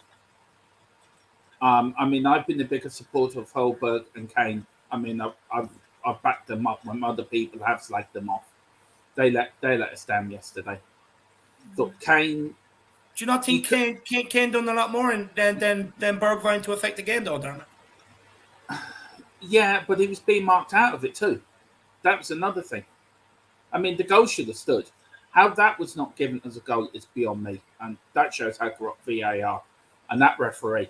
I mean, Abramovich must have got to him early and showed him a good time down the West End or something the night before. Because there was no way that goal should not have been disallowed. It's a disgrace. Our club is a disgrace. And until somebody comes in and bites us, we're going to keep being a disgrace. We can't keep going on like this. I mean, I'll be Tottenham till I die. Always will be. But by Jesus, we've had a hard run of it. It's our longest barren run. 71 years, in total. We didn't win a trophy between 21 to 51. And now we're going through that barren cycle again. Dermot, do you feel like Levy even wants to know, or do you feel like he does know that maybe a lot of the players that maybe fielded the team yesterday can even compete with Chelsea? Do you think he's deluded enough to think that actually maybe these players can actually get a result against Chelsea? Because that's what I sometimes think about it with Levy. Sometimes it's whether he even thinks that these players actually can compete for anything in terms of a title or a trophy at all. Because you really look at the gap in quality, and you kind of just look at it and it's like, do you really think he actually believes that these players can do that well, or do you feel like he's actually that delusional? He lives in Disneyland with Mickey Mouse and Donald Duck. That's where he lives. because we are now back to where we were on the sugar.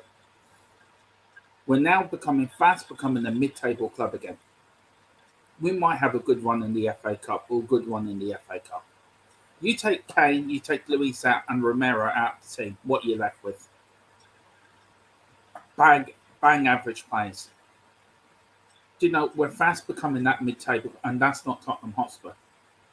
We have to aim high. Even if we aim high and fail, as Bill Nick said, even that has to have the shouts of, of trying. To dare is to do, as our motto. At the moment, it's to dare is not to do.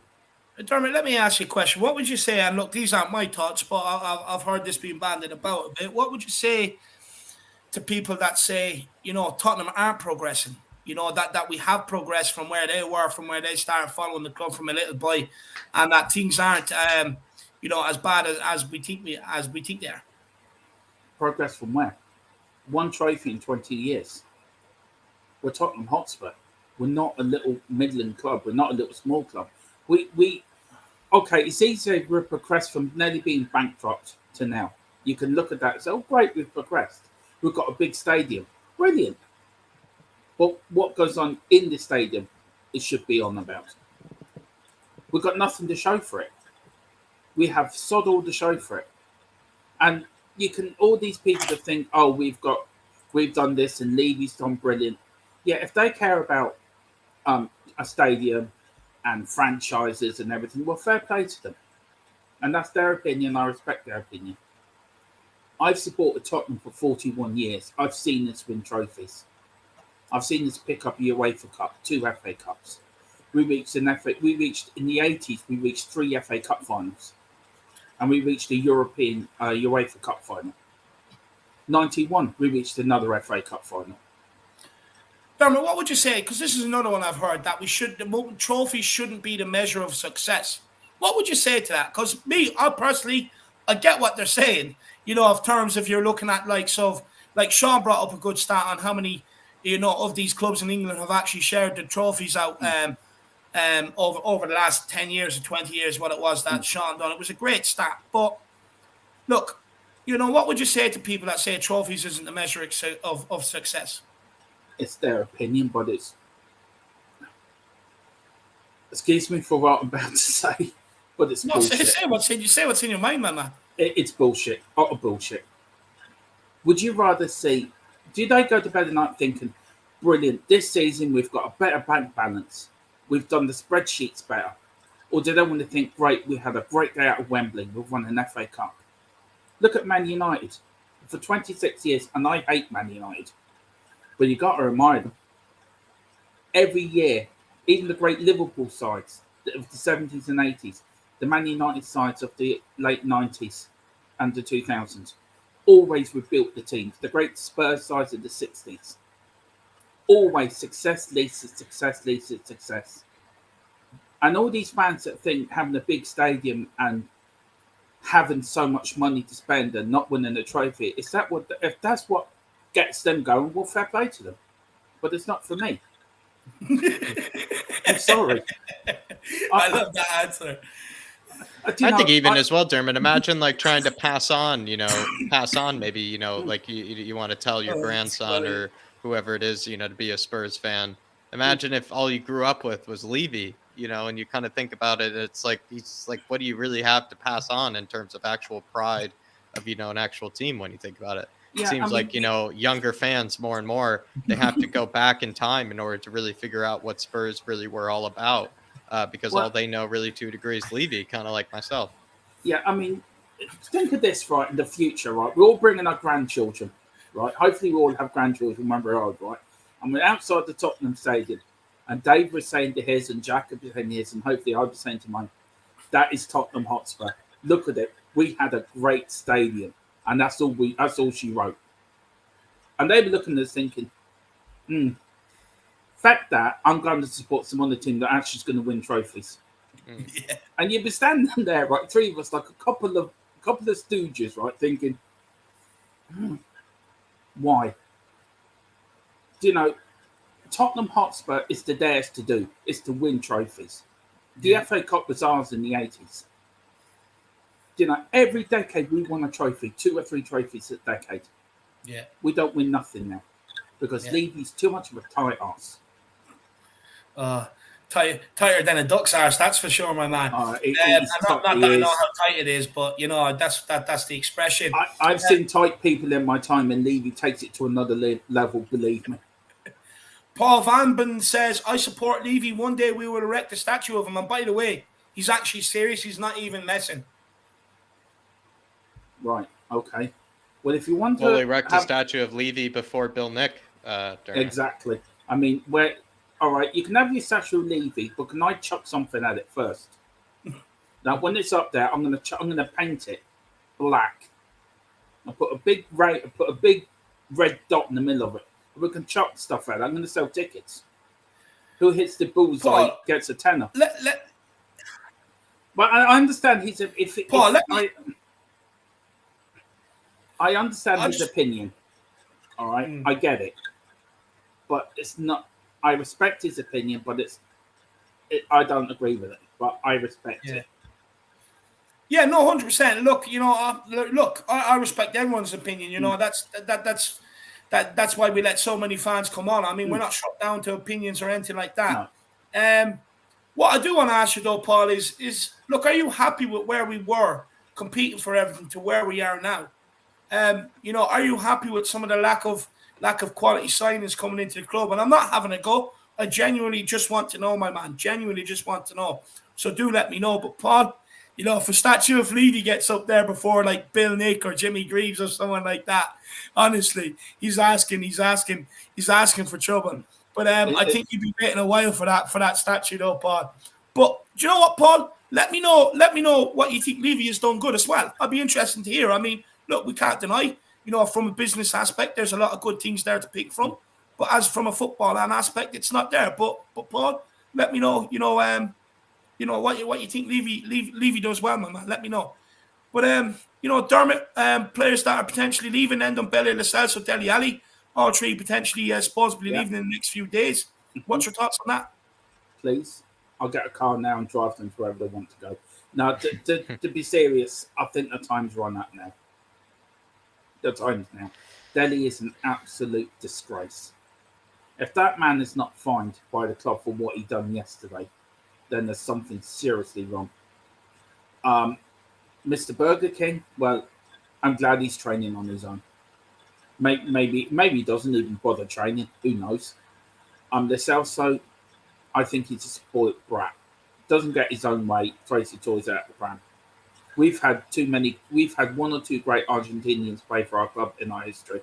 Ozzy Ardiles, Ricky Villa played for our club. They showed respect for the club and dignity. This, and even Lamela, for all his faults, he always respected Tottenham. This idiot just leave him in Argentina. But for Dele and the other one, please don't ever come back to our club again, because you're a disgrace. And Ed Dele should be damn right ashamed of himself for what he's turned into. What do you think it says about our midfield situation, Dermot, when we have thought about this way about these three midfielders for quite some time? A lot of people are saying, if we get rid of all three, that's a huge worry. We'll be missing something. But when you kind of think about it, those three have been complete waste men for us for quite some time. So what does that actually say about, kind of our midfield situation? It says with bad recruitment over the years. This goes down to Levy again. It's bad recruitment, bad people in there. Whoever thought Ndombele is a good player were the Nisa ice testing. Either that or they were drinking quite heavily.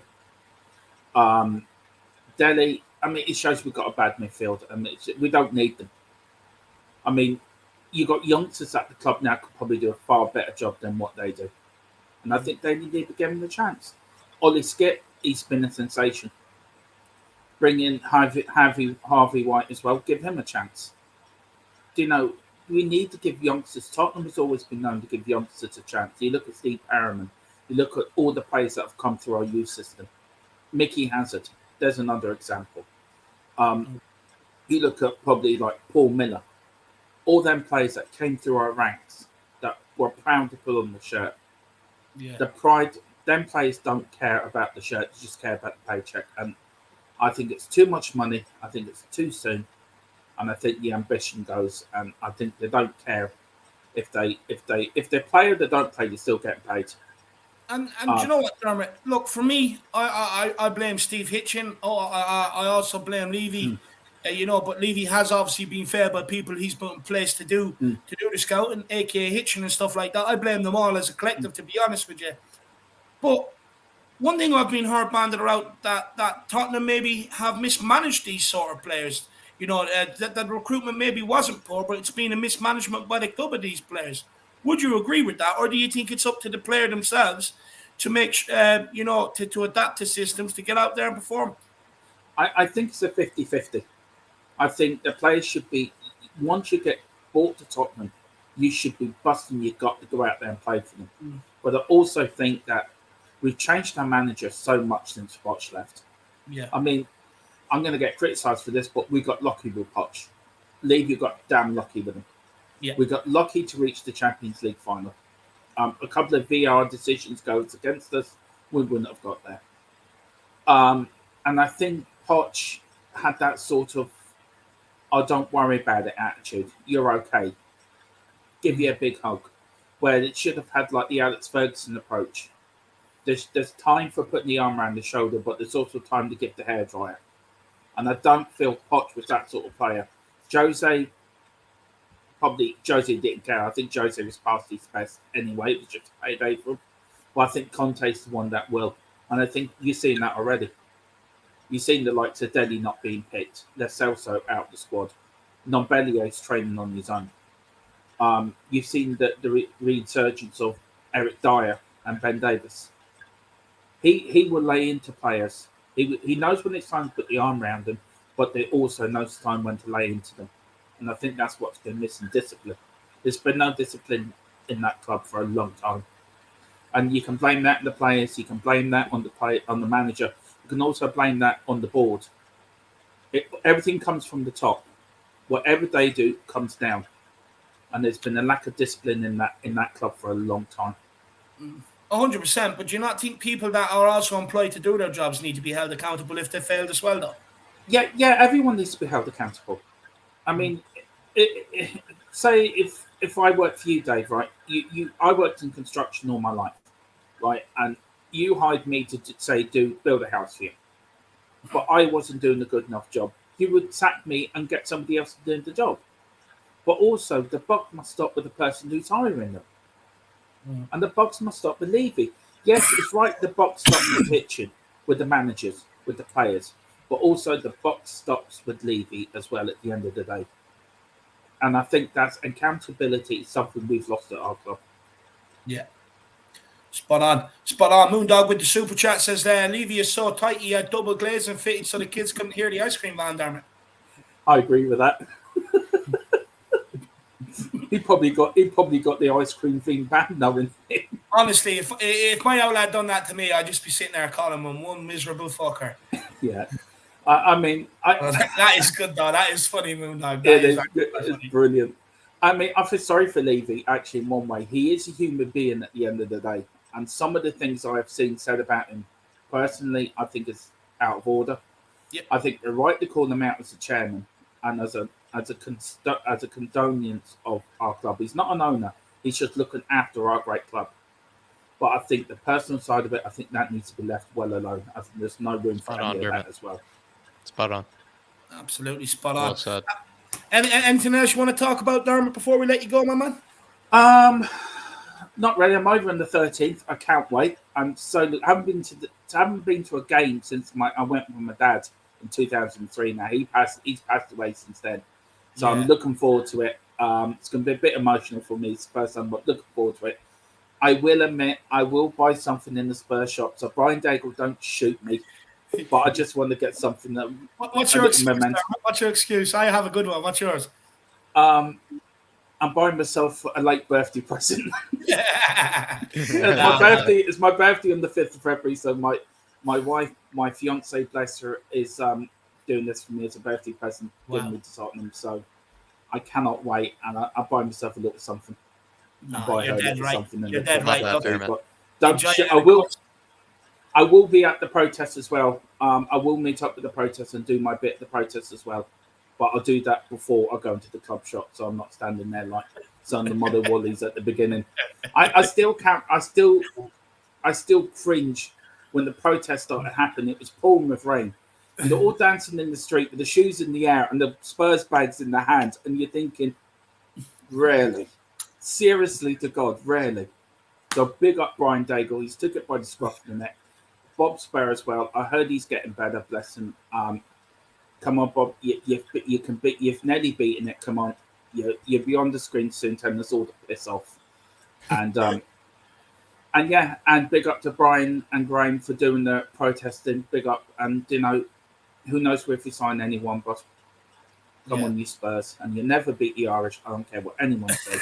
You just never beat the Irish. Love it, Dermot. 100%. Love it. Well, look, I'm looking forward to meeting up with you as well, my man. Yeah. I have a point or two. Really looking forward to the trip.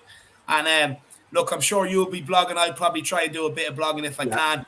If I have the equipment to do it. But look, we're going to enjoy ourselves no matter what. So look, Dermot, quickly plug your channel before we let you go, my man. Yeah. Can I just say quickly, I read this in the line before I came on. I want to send my condolences to everyone that is suffered there. And God rest them, and may all rest in peace, and God bless them. You can find me in Tottenham Tantrum Gold with Coover and Hollywood Phil, as we now call them. With channel matches. We've got a few things in the pipeline, but we're back on tomorrow with Ben in the coffee shop in the morning, and then we're back on tomorrow in 5:30, me and Coover. Some sort of madness we'll come up with. Who knows?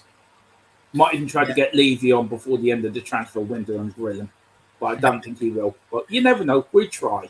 He's never going to make an appearance. He's never going to make an appearance, my man. But look, Dermot, big yourself up, my man, and I'll see you again very soon, lad. I'll see you again. Big up, lads, and please get these lads up to 6,000. See you, my man. Everybody, love you, Dermot. Love you, please brother. do get over and check out Tottenham Tantrum Gold. I'll actually put the link in the chat there for you. It is a great channel. Okay, perfect. It's an absolute great channel. I really have great time for Dermot, Coover, and Phil. The three guys that I really love, three guys that have given up a lot of time to come on this channel, and three guys that are openly, just trying to create a journey like myself and Jack have. So please do get over there and smash that subscribe button. And Dermot, we'll see you again soon, brother. All right. See you again soon. See you later. See you, my man. Big up, Dermot. All right. Absolute big up there from Dermot, and there's the link for his channel, guys. So please do get over there and check it out and smash that subscribe button. He's a passionate Spurs fan, and you gotta respect that, surely. So big up, everybody. Everybody, keep smashing that like button, keep smashing that subscribe button if you are new, and feel free to get your super chats in. Any questions for the panel, for myself, for Jack, for any of the guests, and they always, even just with your thoughts, get them in, and we'll sit there, we'll discuss them. But look, we'll keep moving. Who did we say was on next? I think it is Mr. Brady. I believe so. Correct. I believe it is Mr. Brady. Big up, Philip. How are you keeping, my man? Good evening, gents. How are you? Oh, good. All good. Keeping well. Huh? You keeping well? Fine, yeah. I'm going to try and be a bit positive here. No, let's have it. I can do with some. Give it to me. I mean, okay, let's face it, the fixture gods weren't very kind to us. 3 times we played Chelsea in 2.5 weeks. Right? That could not have come out any worse than that. And let's face it, who really expected us to win yesterday? We've won once, I think 31 times trying at Stamford Bridge.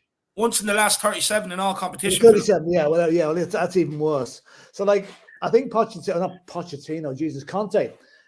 When I saw the team yesterday, I think I put it on the site yesterday. Conte ran up the white flag for that match yesterday. For whatever reason he did it, I don't know why he did it. I think it could be to show Levy just how far we need to go with player purchases and getting rid of some of the deadwood. And whatever his reasons for, I'll trust him, because I think we have to trust Conte at the moment. And we have to trust the fact that he will get what he's looking for this transfer window. Now, it looks like we've got Traore. It looks like that's in the bag now, if you can believe what's coming out in the last half hour or so. That's not enough. We need to get more. But I think he is a big enough personality.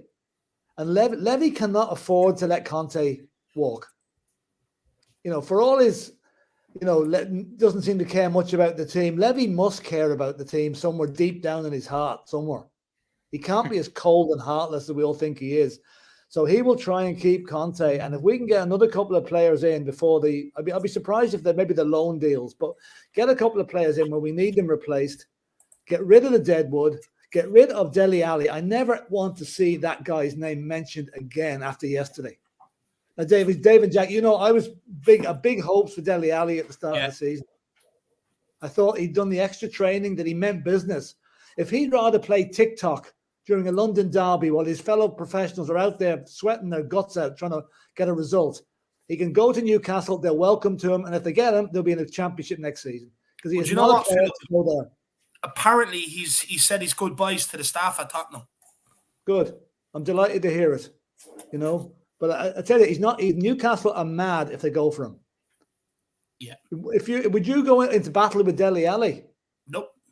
No. You couldn't trust him. You could not trust the guy. You could not trust any of those three players that are causing problems. Ndombele, Lo Celso, and Dele Alli. They are three cancers that need to be got out of that club, cut away, whether it be loan, get rid of them for the rest of the season because they're obviously affecting the dressing room. Okay, and Ndombele can't because he's training with the kids or training on his own. But the other two players, that was a very pointed message that Chelsea sent out yesterday. It was a kind of a message, well, why are you not playing me? I'm fit. So the only time that guy's fit is when he's playing for Argentina. He uses our club as a medical room to get better again from his previous injury. Yeah. That's basically it. And when he does play on the pitch, he does nothing. So, I mean, no, get rid of him. Get rid, And, no, anyway, I said I was going to be positive. I'm not being too positive. Like, I want to say that yesterday was going to happen. Like, we seem to be forgetting the good performance against Leicester. That was the Spurs I want to see, fighting to the very last minute. I mean, that was an incredible. I don't think I've ever seen a finish to a match like that involving Spurs. It was incredible. Okay, it's a pity they didn't carry it forward to yesterday, but I would be far more worried if we'd have lost to a team like Leicester or Wolves or Southampton or Villa yesterday. Yeah, then I that's would what really Dave be and I were concerned. thinking. Yeah, but to lose to Chelsea, it's kind of a given, and it's a mental thing. It's a kind of a psychological thing. We cannot get past that club, which is a pity because they're the most hateful scumbags going, and I just love to put one over on them. Every club has a bogey team, though, don't they, Philip? Every club has that one team where you just, no matter what, you just can't get the result. Yeah, that's it. That's Chelsea. And it's been that way since God knows. In fact, it's been that way even in the 90s. We never really did well against Stamford Bridge even back in the day, And it's just a shame that it's the most, this is going to sound very strange, but I would rather lose to Arsenal than lose to Chelsea. That's how little regard I have for that club. Most Chelsea fans think the club was founded in 2003. Yeah, I've talked to Chelsea fans who don't know who Peter Osgood was. That's like asking a Spurs fan, and who's Jimmy Greaves? That's the type of fan. And as for their anti-Semitic chants and what have you, their owner is a Jew. I don't think they know that, though. Abramovich is Jewish. Yeah. So, hypocrisy of the highest order. And come here, do you think that maybe fans and media then are maybe overreacting to yesterday's loss to Chelsea? Listen, it's a knee-jerk reaction. You don't like losing. You don't like losing to a local derby. But yeah, I mean, I expected it. So I wasn't surprised when they lost. Okay, if the referee hadn't been forgotten his glasses, we probably would have been 1-0 up in that game and may have gone on to get a point. Maybe we might have won it. I'm just going back to the old VAR. Really had a bad weekend. They had a shocker. Nothing they did came out right. The Liverpool penalty was a disgrace. The Man United goal, no matter what they say, if that had been Harry Kane, it would have been given offside. And Absolutely. Matt Doherty now was lucky as well, I have to say. But there was VAR did not fill itself with anything positive at the weekend. But I think we've got to look now at Brighton in 2 weeks' time in the Cup. And the two home games after that against Southampton and Wolves are absolutely crucial. We win those two games and we're back up there again.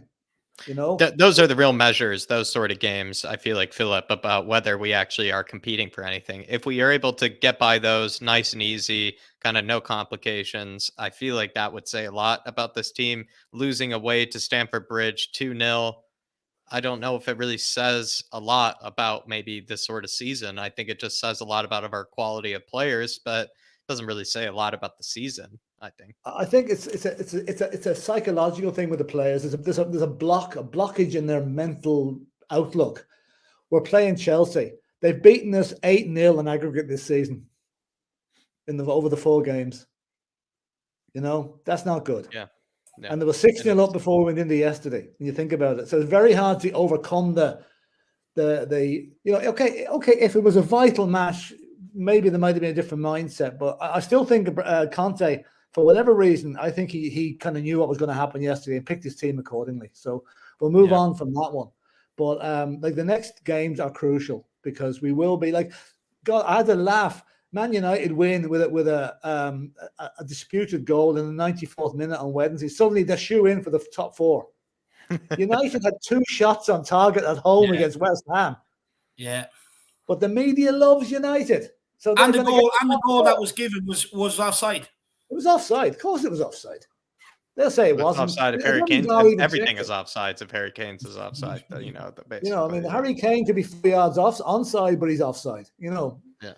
I'm not saying there's an agenda against Spurs, but we don't seem to get the rub of the green at all. We don't seem to get any. Tell the truth. There is an agenda against Spurs. Possibly is. I mean, you know, I don't know, but it's horrible. We know there is with Fraud Sports, at least. You know that. Definitely. I mean, Jamie Redknapp is convinced United are going to get top 4. I mean, that guy's away. The more than Dele Alli, he's been stealing 11 for the last 10 years. The guy has nothing to offer, yet he's still there. You know. He should stick to his league and their own gig. Yeah, well, that's true. That's true. But you get over the fact that we sacked his dad. For God's sake, Harry got over it years ago. You know? Yeah. You know? Philip, what do you think? We have 3 attacking midfielders, 3 creative midfielders that basically it seems like we're all looking to get rid of this January window, if not the summer as well. What do you think that says about kind of our recruitment of players in that kind of particular position? Because we keep saying, a lot of people have said, you know, before these rumors came about, oh, we need to get a creative midfielder. But when you kind of look at it, we're looking at 3 creative midfielders that we have at our disposal, 3. Well, yet we don't believe in a single one of them. What does that say about our recruitment of those sort of positions? We're looking at 3 players that were bought as creative midfielders. And only one of them has lived up to his reputation for a while, and that's Dele Alli. Yeah. Like in all fairness, Dele Alli was very good for 2 or 3 seasons. You know, fair play to him. The other 2 have never got near to doing what they were paid to do and what they were bought to do. And that's why they have to go, you know. I mean, there's talk now, I don't know if he's signed yet, but there's talk of Christian Eriksen going to Brentford. I would have taken Eriksen as a backup. Now, he might not be fit to play every game. It might not be fair to put him through the training regime, but just to have him at the club, I'm sure he would have come to us if we'd asked. Because let's face it, are we going to get a creative midfielder in this window? I doubt it. Traore is not the... Sorry, Dave. When it comes to Eriksen, are we in danger of bringing back a guy who would only come to Tottenham because of the circumstances, but a guy who originally thought he was too good for Tottenham and moved on? I'd say that moment in the World Cup has brought Christian Eriksen's mindset back to reality a little bit. I'd say he'd be damn glad to come back to Tottenham. You know, I really do. Not that's going to happen, I don't think, but I think Conte has more or less said he doesn't want him back. You know, I'll tell you what I did here today, and I would absolutely, I'd fly to Paris and bring them home myself if Draxler and Wijnaldum came. Romano has tweeted Philip there not 8 minutes before he started this show, actually saying it's not true with Wijnaldum whatsoever. All right, okay, yeah. No, I only saw the earlier reports. I wasn't online. It only happened. It only happened before. Just literally. Cancel the flight. Anyway, send me a flight to Paris. That's for sure. Well, look, to go to Paris, though, wouldn't it? It would be. That's for sure. I mean, the missus is dying to go to Disneyland, so maybe we could do a 2 in 1. But look, Philip, you know, what do you want to see from the remaining transfer window? What would you be happy with? Well, okay, if Traore is coming in, okay, fair enough. Now, he wouldn't be my first choice. It wouldn't be a lot of people's first choice. But Conte obviously, I know Nuno wanted him. Conte obviously still wants him. And he sees something in him that he can do. So maybe, wouldn't it be very ironic if he scored the winning goal against Wolves when we were all over at the match? Wouldn't that just be nice, you know? I still Harry Kane goal. Well, yeah. Well, Harry Kane has to score for you anyway. That's it. We're going to write to him and tell him, you know, if you don't score again this season, score when David's over at the match, you know. I have to tweet him. I don't know. On comment.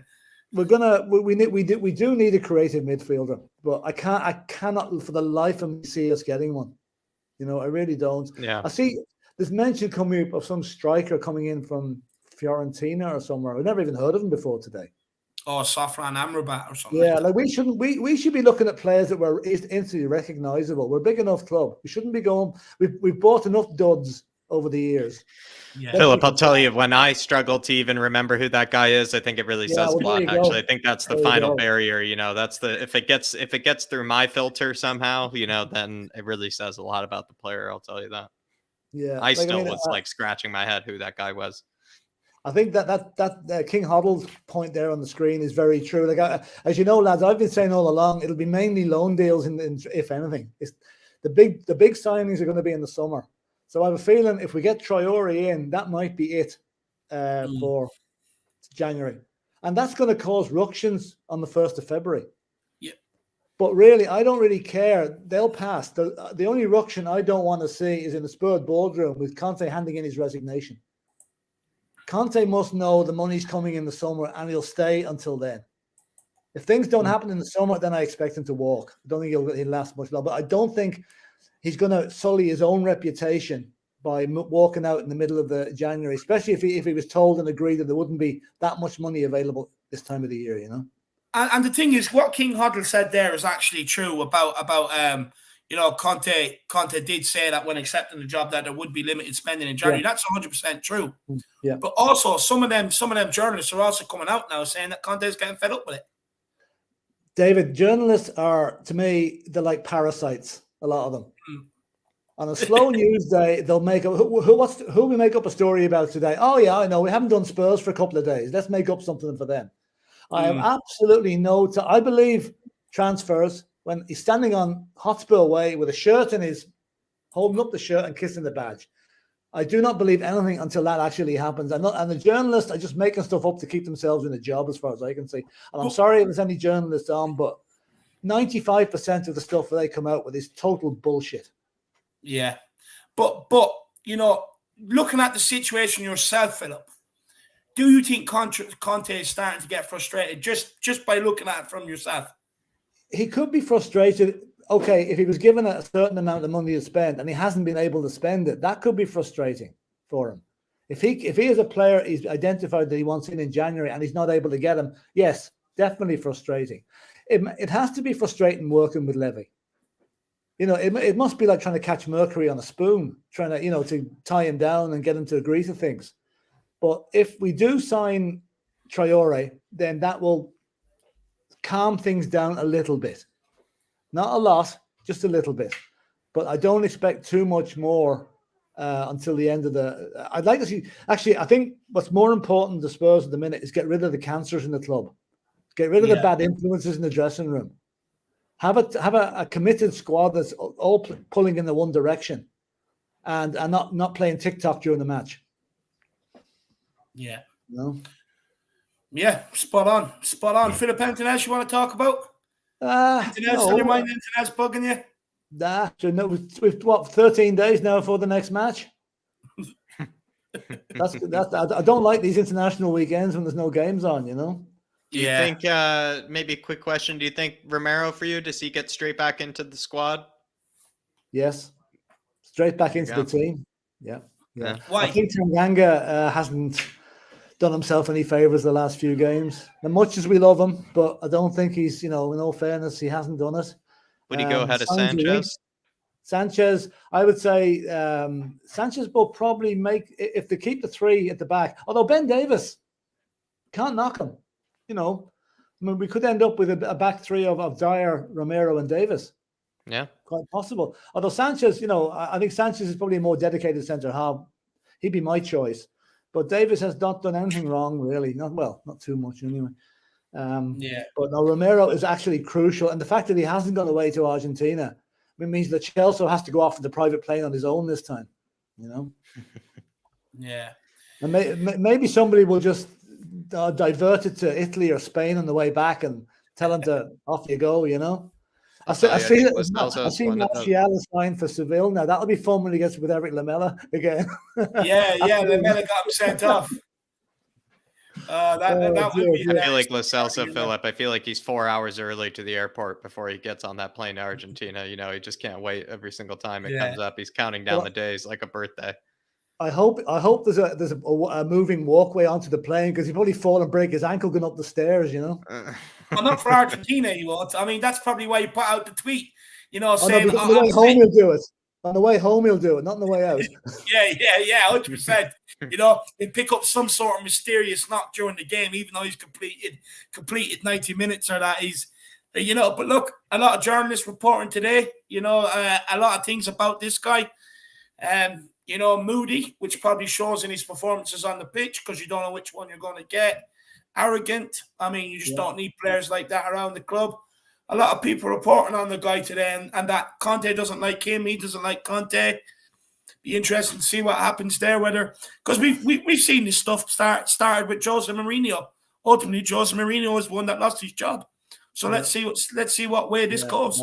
I don't think he's very pleasant to the staff either, from what I've read. He's a bit, you know, I'm Giovanni of Chelsea. Who are you? You know, that sort of attitude. So no, get rid of him. He's Giovanni the shit show. If you're watching, you're Giovanni the shit show. Oh yeah, maybe. No, I gotta go. But whether we get him sold or loaned out, but just get him out of the club. We don't want anybody there for the rest of the season. It's going to be stirring things up and creating unrest. A committed squad, and I hope Traore is a good guy. You know, I hope he's not another one. The fact that he's moving the Spurs now, his head gets a bit bigger. You know. We'll see. Look, hopefully Conte can do something with Traore. Hopefully he has a plan for him, you know. That would be nice. But we'll have to wait and see. It's all about when these players come here, keeping them grounded, not letting them think they're better than what they are, and stop letting them think they're coming in to save the day, because that's why they're getting big-headed. You know, just stop it. Let's just see. Exactly. Let's just see. But look, Philip, my man, thank you very much for your time this evening. Really appreciate you coming on. And I'm looking forward to getting to that game with you.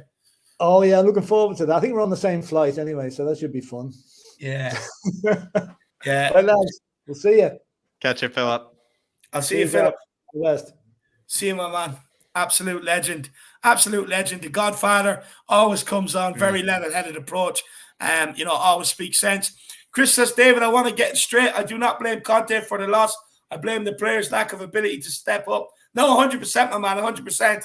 It's just, you did question, did Conte get it wrong? And I've seen a lot of other people question it. Look, I just gave my thoughts on it. That's all it is, Chris. I just gave my thoughts on, you know, should we be looking at Conte's tactics? That's all it was. But 100%, I get you. I know you were saying about the players not stepping up. Even though Chris, I don't think was, Dave, if you were to even find a middle ground between people who, I guess, were questioning Conte's tactics, the middle ground is that when you have such a headache of selections to make, and when you have such poor quality of players to work with, it's like he is going to get one wrong every once in a while. Even if he's a world-class manager, he's going to get it wrong every once in a while. It's kind of like expecting, you know, a Ferrari to work on, you know, kind of the lowest level unleaded gasoline, you know, kind of thing. It's just, I don't know, Dave. It's just, you're not going to get the best product, and he's going to mess it up every once in a while. And I think that's where maybe there could be a bit of middle ground. People can say he got it wrong, but you can actually look as to why he got it wrong, and why he did get it wrong is because the players that he had to choose from. No, 100%. And look, you know, the middle ground is admirable, but I'm still going to stand where I'm standing, though, Jacko, because look, for me, I'll be honest with you, man. I mean, we can look at the tactics and the manager and stuff like that, but you're just going down the same route that you went down with Jose, and look what happened there. You know, look, for me, you look at all the clubs Conte has been at, you look at the trophies he's won over the last few years. This is a man that gets it a lot more right, a lot more than what he gets it wrong. And for me, that ultimately brings it back to the players that we're working with. Yep. You know, look, that's where I stand on it, and I'm not changing. But Jack, I do agree with you. You know, I do see where you're coming from with the middle ground, 100%. I But don't on this really one, believe what I just said, Dave, but I think that's where maybe the middle ground between no, those two 100%. But stances you can know be what? found. I tried to go to the middle ground with Jose Mourinho. And then all these people that were then came back to me months later. Alex Davies is prime example. Oh, maybe you were right about Jose. So I'm not even willing to meet in the middle ground when it comes to Conte. I'm not going to do it. But I do admire that, though, Jack. I do admire that, I have to say. But big up, Chris, my man. Really appreciate the support, man. Really appreciate it. But look, we'll keep on trucking along. Who we got next? And it is Mr. Kaufman. Benji boy, how are you keeping? Alive, I guess. A bit dejected, but oh well. Hmm. Oh well. We'll go again. We'll try to go again. Yeah. Do you feel like maybe this international break is coming in good timing, maybe after a defeat like this? Do you feel like it helps, or do you feel like it doesn't help? Well, it gives us another chance to lose another load of players due to injury or COVID. Yeah. International break should not be going ahead at this moment in time. We've only just started to level the field when it comes to COVID, and now it's just going to be whoop, it's just going to go up again with the players. So I've said this before, Sharon, we shouldn't be going on international breaks. I mean, it's a bit ridiculous. Get the season over with, and it's for me, it's idiotic. It's borderline criminal for what they're doing in terms of getting players flying halfway around the world. But money is money. The rats are in the walls. Yeah, I think you're right. Romero might, return, back from, injury. He has a lot of time to kind of recover. Does he go straight into the squad ahead of maybe Tanganga and Sanchez for you? I mean, I don't think Tanganga should be there by the time he gets back. Yeah. I mean, people are saying to me that I'm being well too hard on Tanganga, but he's played 5 games in a row and he's been diabolical in all 5 of them. So you don't have a plumber learn on the job and doing a major gas leak. You don't do that. He's got to either go on loan to a championship club and learn the ropes, or he's got to get out of the club. Because he's clearly 5 games in a row, nightmare performances. I've seen enough. The jury's back in. He's guilty. The jury's no longer out.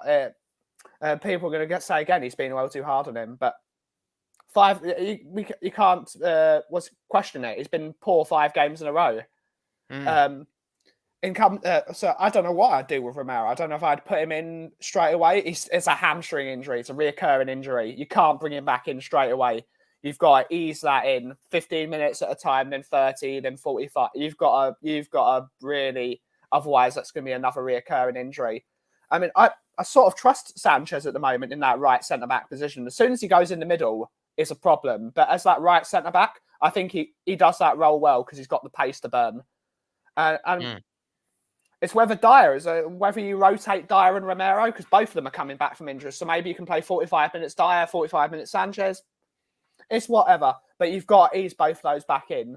But really, it's a situation where you shouldn't have to ease them back in terms of there should be a centre-back that's ready to fill up until they're ready to come back in full-time. But poor squad management, as always, from Tottenham Hotspur Football Club. It's totally poor. Yeah. Shocking even. And in terms of the Chelsea game, do you feel like maybe Antonio Conte, what are your thoughts? Do you think he could have gone with maybe a different lineup? Or do you feel like it's kind of hard to expect a result, against Chelsea away from home? I think he tried to think too cleverly. I think he tried to outthink Tuchel, and it didn't go well. You can outthink Tuchel as much as you want, which he probably can outthink Tuchel on a tactical level. He's a tactical genius.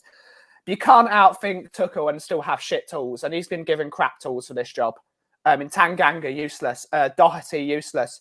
As much as I support Højbjerg, useless. Winksy, useless. Sessegnon, even worse, completely out of his depth in that football game. I mean, when you've got half the team putting in diabolical performances, you're not going. You could be the smartest man in the world, you're still going to lose. Yeah. So a total overhaul of this squad is needed, and hopefully part of that, which I think he will be. A lot of people saying that Conte will walk if he doesn't get backed in February. Do you think that's the case? No, I think Philip hit the nail on the head. Whereas he's going to get backed in the summer, and if he's not backed in the summer, that's when he'll go. So I think Conte can get if he can get a couple of really good players in the squad. I'm still hoping. I shouldn't be hoping. Maybe it's me being deluded. But when half the team is useless, and 3 players in that team especially It is, the word is right. It's cancerous. There are 3 Sidrators in that squad.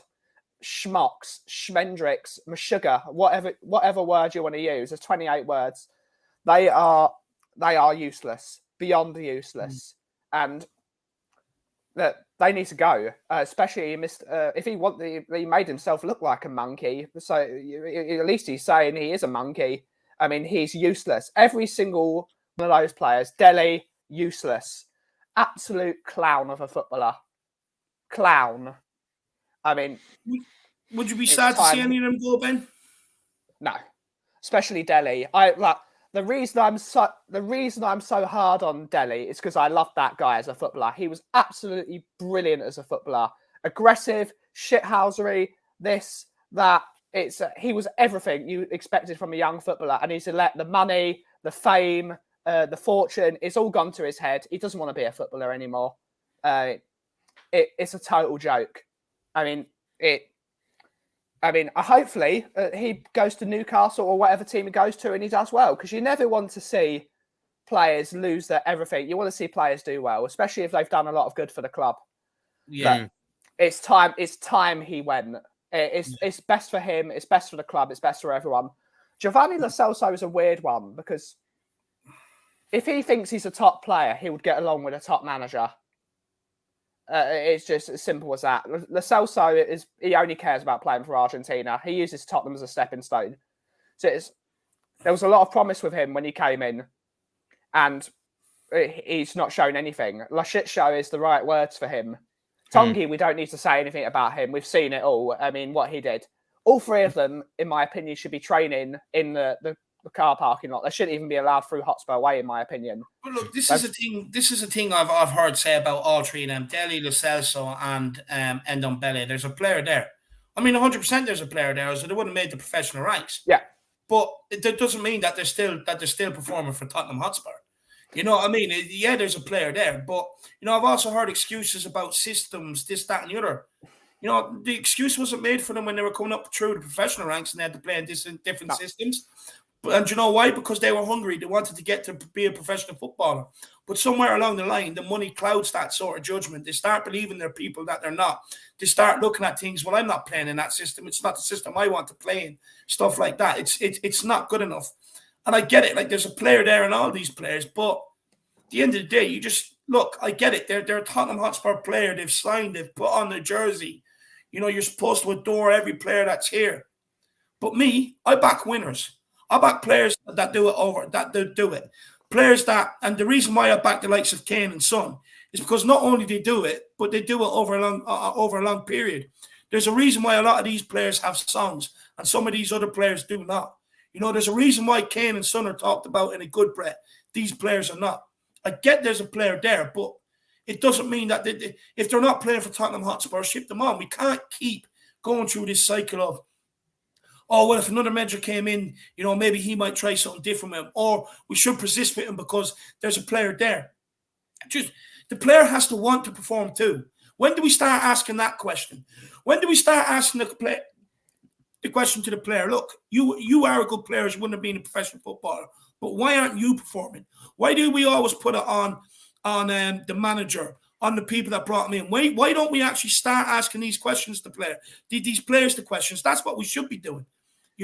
If there's ability there, why aren't you giving us the ability that's there? Why don't we ask that question? We never, ever ask that question. It's always the question of management, this, that, and the other. I've been saying this for fucking since I started YouTube. Start putting the blame at the players' door. Start talking to the players. Things will not change. Things will not change until the squad is rotated. But between now and then, ask these players, if there's a player there, why aren't you performing then? Prove me wrong. I mean, I think there's a victim culture amongst Tottenham fans. I think we protect the crap players in the squad over the players that have done well for you. It's getting insufferable. I mean, we should be building up our star players as the heroes they are, instead of building up players that they don't give a shit about the badge, they don't give a shit about the club, and especially they don't give a shit about them. So they're backing them and backing them and backing them. If they saw them in the street and they said hello to Dele, they would walk past him and like, who the hell are you? We need to start building up the players that really want to put an effort into the shirt, because it's now getting tiring. I mean, I've been tired as a Spurs fan for 26 years, and I'm 26 years old, so that's how bad it's got. But we need to stop being victims. We need to start being winners. Yeah. And we're not winners. Absolutely spot on. I love that. We need to stop being victims. 100%, Ben. It's ridiculous. I feel like a lot of your opinions, Ben, have always kind of from the moment you first came on are kind of that sort of way where you don't really feel so sentimental towards a lot of players that maybe have fallen out of the pecking order or kind of on the fringe, because you just feel like what we need are players that actually we know we can rely on in order to challenge for things. Players, like you said, are actually have that winning mentality that you can actually support and love, not players that we know just kind of just take the paycheck every week. But here's another thing. Here's another thing that pisses me off, though. I mean, you seen the furore around Harry Kane, how quick people were to turn on him, get him out, this, that, and the other. But yet they sit there and back for someone like Celso. I do not get it. I don't understand it. I mean, I appreciate hard work. When I see, when I see a player like Harry Kane, for example, he's the perfect player for this. He wasn't destined to be a great footballer. People said he was an average player in the academy. He was average. He was never going to account to everything. What did he do? He worked every single day of his footballing life, whether it was in the academy, whether it was coming into the under 18s, whether it's the under 20. He worked. When he went on loan to Leicester's, to Norwich's, to Millwall's, he worked. And when you see players like Dele, who've been given the golden opportunity, I'm going to come up to this in a sec. They've been given an opportunity. They've gone straight from League One to the top league, and then they don't want to. It's getting there is the hardest part. Once you're there, you just need to maintain it. So, one person in particular said that maybe Dele can't do it because he's grown up from a difficult culture, and maybe he's had a hard point in life. Are you saying that to N'Golo Conte? I bet he's got one of the hardest lives going. I bet he fought. And he fought and he fought and he fought, and being an immigrant coming into France and that culture.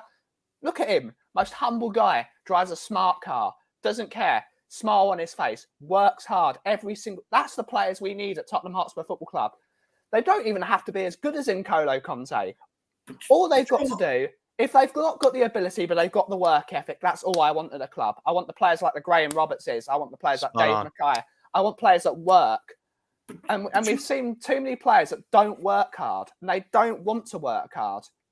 But you know what, Ben? This has come back to my point. I mean, I'm sick of the excuses, whether it's culture or whether it's the environment created at Tottenham, whether it's Tottenham failing the players, whether it's fucking, the manager, this, that, and the other. Stop making all these excuses for the players. I mean, honestly, since I've started YouTube, I have heard some of the most ridiculous excuses. But all these excuses, why don't people ever say this about Harry Kane, Sonny, Hugo Lloris, Reguilon? Players like that who have been here, played through different managers, different systems, have their own way of growing up and everything else. No one ever gives these guys excuses. Why? Because they don't allow fans to do it. They perform every week, But these other players, I hear every excuse under the sun for them. But then I hear people talking about wanting to win trophies. I hear people talking about wanting to get signings in. Well, stop making excuses for these guys. The reason why we don't have some signings in already is because the club are saying we have to offload these guys before we can sign people. Stop making excuses for them. They're stopping the youths from developing. They're stopping us from bringing in players and changing over the club as much as the chairman is as well. Stop making these excuses. I'm absolutely fed up with it. I mean, there are three reasons why this football club is failing. One, it's the ownership, because they don't invest enough in the club and enough in the team for the now. Number two is the players that we've signed are not good enough. And most importantly is the fans. There is a reason why we're perennial losers. It's because we hate winners. We hate winners. And anytime there is a winner in our team, we hate them. I don't understand why we've got a victim culture that we hate winners. Winners are the reason why this country and why the world runs. You need to win. I hate losing. I've been grown up in an environment. If I lose, I hate losing. Everyone should hate losing. The only reason why people get anywhere is just you don't want to lose. You don't want to be seen as being a lazy bastard. No, you want to be seen as glad it achieves that do this, do that. But we've got so comfortable in being losers that we just like being losers. We love being losers. Oh, maybe next year. No, I said no, not maybe next year. I want to win now. I'm fed up of losing. 100%. I'm absolutely sick of it. And things won't change until the playing squad changes. We've changed the managers. We're still getting the same results. The things will not change until the playing squad has changed.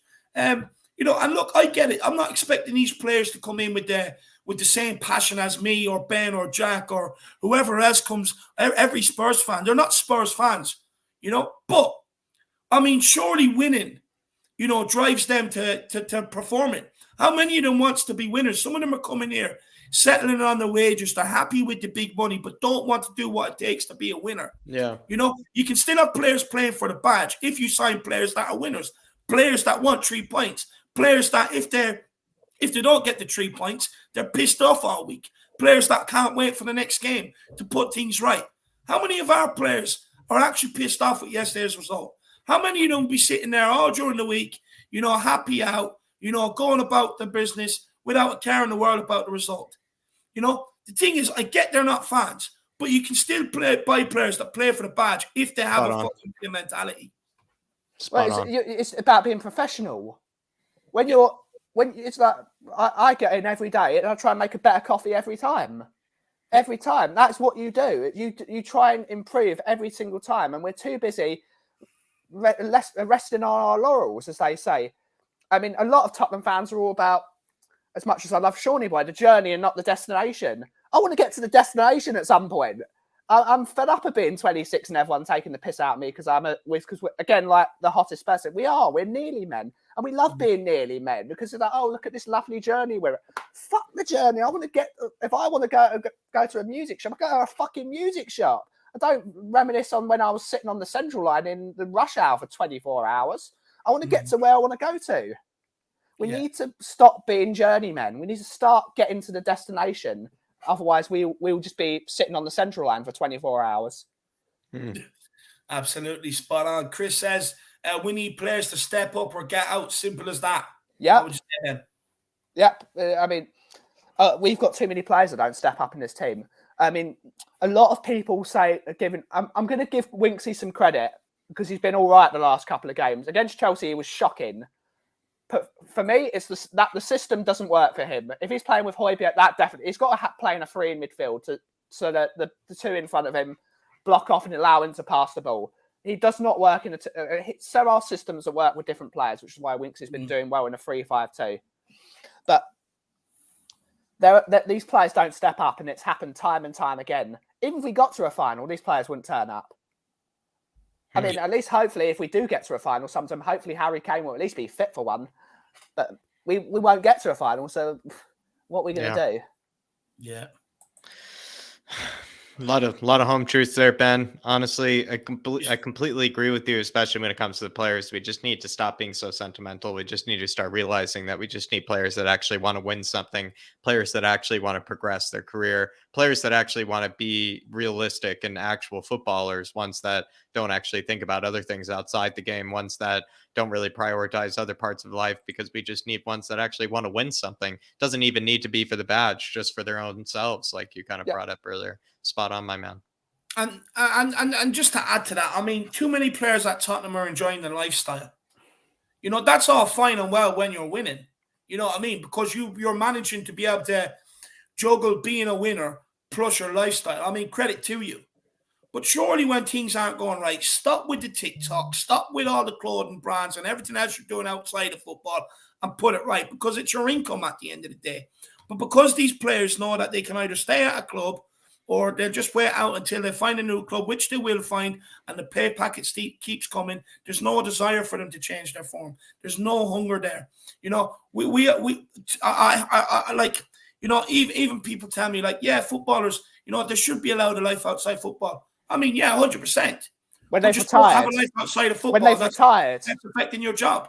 You know what I mean? It's like if I woke up if I stayed up to 5 o'clock every morning and I went into a job at 8 o'clock every morning, bollocks, eventually they're going to say to me, David, you're tired all the time. What's up? And then they'll just say, okay, well, surely the solution is going to bed earlier. You know what I mean? It's just kind of like you need the pay packet, so live like you actually need the pay packet, just like normal people do. You know what I mean? It's absolutely ridiculous. I'm fed up with it all. I'm fed up with everything outside of football, the TikToks and everything else. I've had enough. I mean, can we just have a fucking football team, please? I mean, this is what it's all about at the end of the day. You know, you ask every player, the reason why they get into football is because they want to be winners. They want to win trophies. No matter what level you're at, you want to be a winner. You want to win trophies. It's the be-all and end-all. It's the pinnacle. You know, you always have aspiration of winning trophies. We have too many players here who do not care. It's simple. You know, we bought duds with bad attitudes, and we're being punished for it when we shouldn't be. You bought duds with bad attitudes. You write that off as an asset, and you go again. It's that simple. Absolutely, yeah, I agree. Dave. I mean, it's borderline horrific that it goes back to being to the victim culture amongst the fans. I mean, why don't we want to win? Why do we want to be journeymen? I mean, we could talk about this till the cows come home. That it's not just about the journey; it's also about the destination. But if what are we going to look at? I've got my little nephew running around. If I get him into football, he's going to be like, "Why do you lot, this entire family, look like schmucks? All support the same bloody football club, but you haven't won anything. What's the point? I'm just going to go and watch Thomas the Tank Engine. I'm fed up with this shit." Yeah, and do you know what? Look, I think you mentioned Sean, didn't you, Ben? Yeah. Yeah, I love him. He's a great player. Yeah, no, there was someone else earlier. I just want to be clear as well. I mean, like where I've always been at. I mean, we do have to understand the finances and the business side of things because it comes hand in hand with football nowadays. But you know, we also have to understand that you know, as a football club, you want to be successful. You want to win trophies. You want to be the very best. Now, why can't we just have both? That's where I'm at with it. Why can't we just have both? You know what I mean? We can have a good business and a good football team. It's possible. Yeah. Why can't we have it? I mean, it's because, unfortunately, the owner is a control freak. He's a total control freak. He won't... We finally got somewhat of a great director of football, whether you want to question Paratici and all his things. Maybe it's a lot of his stuff was down to Morata at Juventus. We've got someone who is experienced to being a director of football. He's brought in one of the best managers in world football, one of the best managers in history. Yeah. Let him work. Stop putting your thumbprint on everything. Because at the end of the day, if it all has to go through one person, it's no longer a democracy.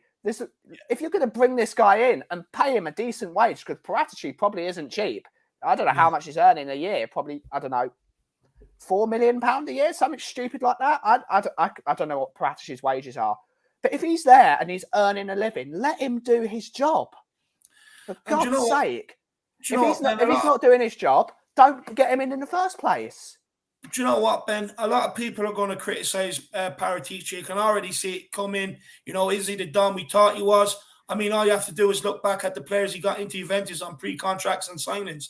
I mean, it's proven the guy will spend money and do a job if you give him the ability to do it. But unfortunately, a lot of people are going to have a look at Paratici. It's just the way football rolls. It's a problem because he's not been given the chance. He's the owner is a control freak. I respect a lot of the things they've done. I mean, I'm one of these people because I come from the property guild in terms of I understand the property sector more than most people, being grown up for it. The property side of things is brilliant for Tottenham. Making Tottenham a nicer place to live is a brilliant thing for the local people. It's brilliant for everyone. But it's not the idea of a football club. A football club plays football matches and gets 3 points at the end of a football match. That is the point. If he can do that as well and build the property side of things and make Tottenham a nicer place to live, like Shoreditch is, like Hackney is now, like hundreds of places, like Woolwich is, for the most part. Not that Woolwich aren't in Woolwich anymore, but if that gets better, brilliant. But if they're not winning trophies, what's the point? Yeah. Look, Ben, do you know what? I fully agree with what you're saying. I mean, it's hard to disagree with you, to be fair. But look, Ben, you know, we have a couple more guests to get on. Before we do let you go, my man, where can people find you? As always, you can find me on Tottenham Tantrum Gold in the morning with Mr. Dermot and Mr. Coover. And at 2 o'clock every day now, because it's becoming a regular thing, you can find me on my coffee stream. I'm going to put it in the private chat if you want to share it. If you don't want to, don't have to.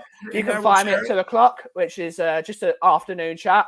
It's a place to get out the horrible, horrible part of the world, because the world is a horrible place at the moment. It's a horrible, horrible place. The media is ruining the world for everyone. There's just toxicity in every facet of society, social media.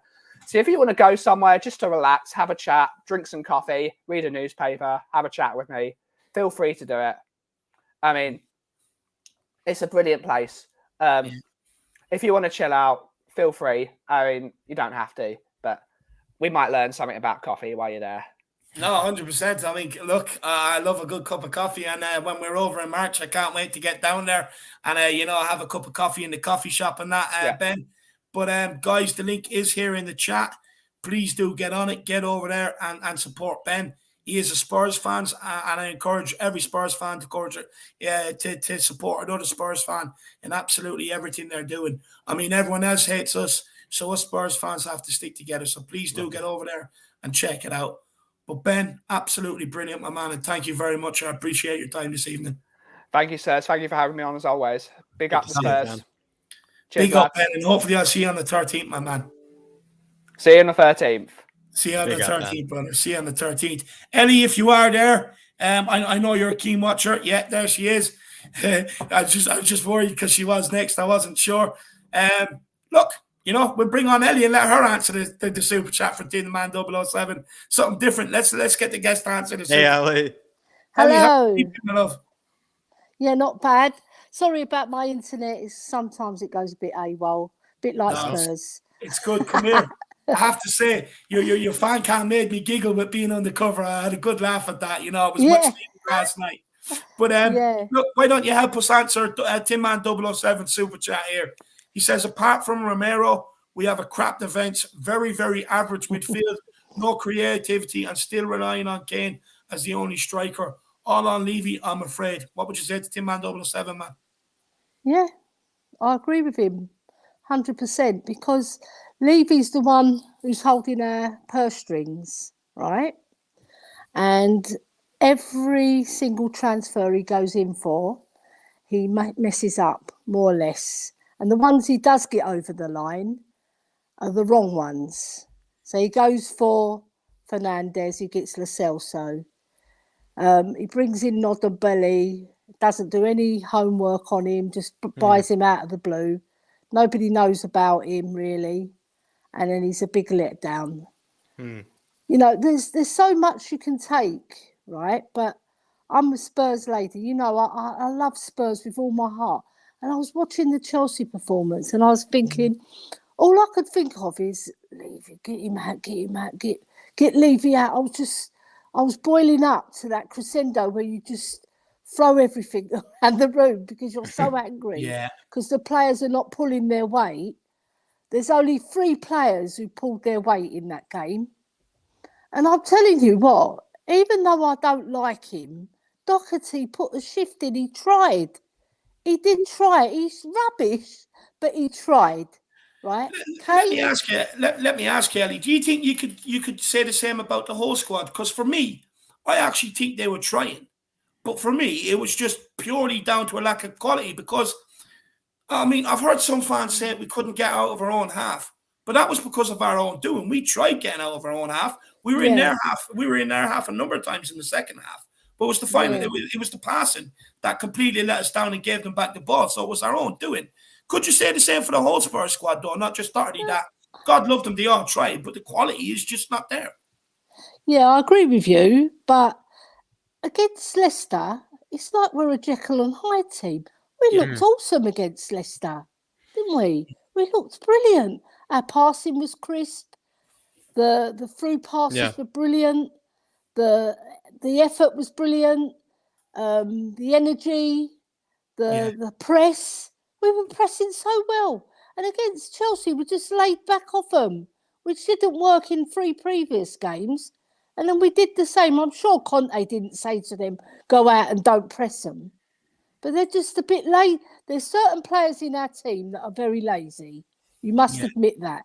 They're lazy. They don't pull their weight, even though they look like they're doing. And they run away from the ball. Instead of pressing the ball, they run away and hide. Look what Conte did with Højbjerg, right? He realised that Mason Mount and Ziyech were bossing that left side, right? So he said to Højbjerg, drop into there. Then it left a big gap in midfield. And then he should have brought on Skip at that stage. That's one mistake Conte made. He should have brought on Skip at that stage to cover where Højbjerg was missing. Yeah, and then we might have had more joy because actually the first half, we did actually compete with them, but we're not at their level. We made life difficult for them. Yeah. Yeah, we made it difficult, but we're not at their level. They're much higher level than us. And Conte knows that. He's not stupid. Yeah. He knows it. And he comes out in his press conferences when he says, we're not there yet. We're trying to get there, but we're not there yet. But like I agree with Ben, let's bloody get there. Let's get to that destination and start winning things. I'm fed up of being a loser. Yeah. I grew up where we won, like Dermot said, that we won 3-4 trophies every year, every decade, sorry. And now one in 21 years, it's going to be 22 years. Well, it is 22 years now, isn't it? Because he took over in 2000. Look, it's depressing, isn't it, lads? It is. It is depressing. But before we ask you more, Ellie, before we dig deeper into that big brain of yours, Jack, do you want to say anything to Tim Man 007 Super Chat? Yeah, Tim, man, I think we've been kind of discussing this, especially when it comes to the midfield. I think we do know that the defense isn't great, but I feel like if once Romero is back, we can make do with it until the rest of the season. I think it needs an overhaul in the summer. Don't get me wrong. But David and I have spoke about, I think for some time, about how kind of useless and average the midfield is, because we were just speaking about how we have three creative midfielders that we just don't even trust, don't even like, don't even want to use. And Gio, Tanguy, and Dele, those are three players in the same position that we just think are all kind of waste men or useless to us, which I think screams a huge problem, because a lot of people have been saying we need to bring in a creative midfielder. And it's like, well, look at all the creative midfielders that we're not using. And that really says a lot about our recruitment. So I completely agree with you. And then to a degree, I feel like we just need somebody to help out, maybe Harry Kane in some regard, some sort of, second striker, some sort of kind of, competition, as well as just somebody that can, help up with the goals at least. We need that third goal scorer, and we have yet to find that third goal scorer. So Tin Man, completely agree. A lot for Levy to work on, a lot for Paratici to work on. Yeah. Big up, Tim Man, my man. I really agree. appreciate the support, brother. Emily Dunn says, great stream, lads. Come on, you Harris Army. Big up, Emily. Thank you very much for the support. I really do appreciate it. Guys, we don't have long left. We have Ellie and then we have Brad, and then we'll be ending off. Make sure you do smash that like button. Do smash that subscribe button. Yeah. Getting your super chats in, guys. It is a great way to help support myself and Jack on this YouTube journey, and it cannot be done without it. So everybody who has done so far, really, really do appreciate it. Look, Ellie, I don't know about you. 2 moments where I knew we were going to lose this game. I'm pretty sure, I know the first one did, but I'm pretty sure the second one happened before they went and scored the 2 goals. The first one was when Davinson Sanchez panicked, headed it straight out into the stands, and he had 2 or 3 players around him, Spurs players, where he could have just cushioned it, headed it down to them. He didn't straight away. That showed me panicking. And then another one, a very bizarre incident, where I think it was Højbjerg battling for the ball broke. And rather than Winks get on the ball and try and protect it or try and do something with it, he ran onto it and ballooned it straight back into the Chelsea half for absolutely no reason. No run is going in or nothing. And that is just pure panic stations. That is pure. Yeah. I don't want the ball. I don't want to make the mistake. Here you go. You know what I mean? As soon as I seen that, I was like, I knew this game is over. We're not winning this. Players don't have the fight. When you see a player kicking a ball away in panic, it's game over. I know. And another thing is when Winks, right, he's been really good the last 2 or 3 matches. And in this match, it was like he was frozen. It was like, when you say that he doesn't take the ball on the half turn, he reverted to that sideways backwards again. Why? Come on. You know, you had the confidence in other games to turn, spin, put Kane through. He's been playing some really nice passes. And then in this game, he just goes back to what he was doing before. Yeah. It's like he's got a memory link. Oh, I'm Winks. I have to pass sideways and backwards. Oh, it's so annoying. And also, I found when Kane scored that goal, you could see all the players were lifted, weren't they? And then they took it away from us. And it's like we died a death after that. Yeah. And look, you know, don't get me wrong. I know Winks has done better since he's come in. You know, he's done better than what we used to seeing from him. He's actually starting to maybe earn his money, I would say. Not anything above it for sure, that's for sure. No. But like, you know, it comes back to what I've been saying about this guy all the time. I cannot trust him to go into the trenches with. Not when he's booting balls away like that, panicking. Yeah. You know? And as much as people are praising Winks, let's not get this mistaken. He is still not good enough to help us go and win these games, to help us go and win trophies. He's not. I know. He's bang average, isn't he? But the thing is, we're not going to sell him, are we? We're going to keep him because he's a Spurs lad and he's grown. But you know what baffles me the most, though? Seems kind of charity, kind of, you know, to a degree, at a certain extent, Ellie. The Winks one doesn't baffle us because we know he's average or below average. We know this, right? But not Ndombele. He baffles me because if you read all the things when he first came to Spurs, right? He was pretty good, you know. We could see there's flashes of genius here, there, and everywhere, right? And then everybody was bigging him up. All the players saying, "Oh, he's fantastic in training. He's the best thing since sliced bread. He's the best trainer." And then when he gets on the pitch, he's not the best. So what happens from that training pitch to the real pitch? It baffles me how he can't transition from the training pitch and do the same performances because they say he's a genius in training. And then you see Conte, he's made him train on his own. So obviously he doesn't think he's a genius in training because he's got a different level. Like Ben said, our players are not winners. So they see Ndombele and they think, oh, he's a winner. He's the one what can bring us to that winning mentality. He's the one with the skill. But when he gets on the pitch, he isn't.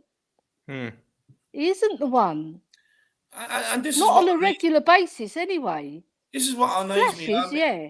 I mean, look, you have all these players. There's glimpses of talent there, but they don't want to bring it out themselves. You can't keep relying on them. You can't keep forcing them to go out there and hoping that they're going to perform. You just got to cut. Just got to cut the umbilical cord, and that's it. Look, I know. We come to Tottenham, we tried, we spent big, it hasn't worked out. The player has a shit attitude. Yeah. Tough to these, he's got to go. You know? I'll tell you who I'd like to have in the trenches when the chips are down is that John McGinn of Aston Villa. Now, there's a player, he'll fight for every single ball. Yeah. Like, if we had a player like him, all right, Højbjerg, but he's limited in what he can do, Højbjerg. Even though I love him, I can understand that fans find him a bit one-directional, you know? He's not going to be that star player who'll take you to the next level. But Eddie, do you think fans only criticise him because they don't want to criticise Dele Alli and Ndombele and Celso for doing what they criticise Højbjerg that he can't do, even though Højbjerg wasn't brought in to do that? Let's take ourselves back to when we signed Højbjerg. Yeah. He was actually supposed to be the stealing midfield, the ball winner, to allow Ndombele to shine. Yeah. Now that Ndombele, Dele Alli and Celso can't do their job, which is what they were brought to do, which is be that player on the ball and the creativity, all of a sudden people want to pick apart Højbjerg's passing. Yeah. Now, it started again after the Chelsea game, but nobody was saying that in the Leicester game when he put in two unbelievable passes towards the goals. I know.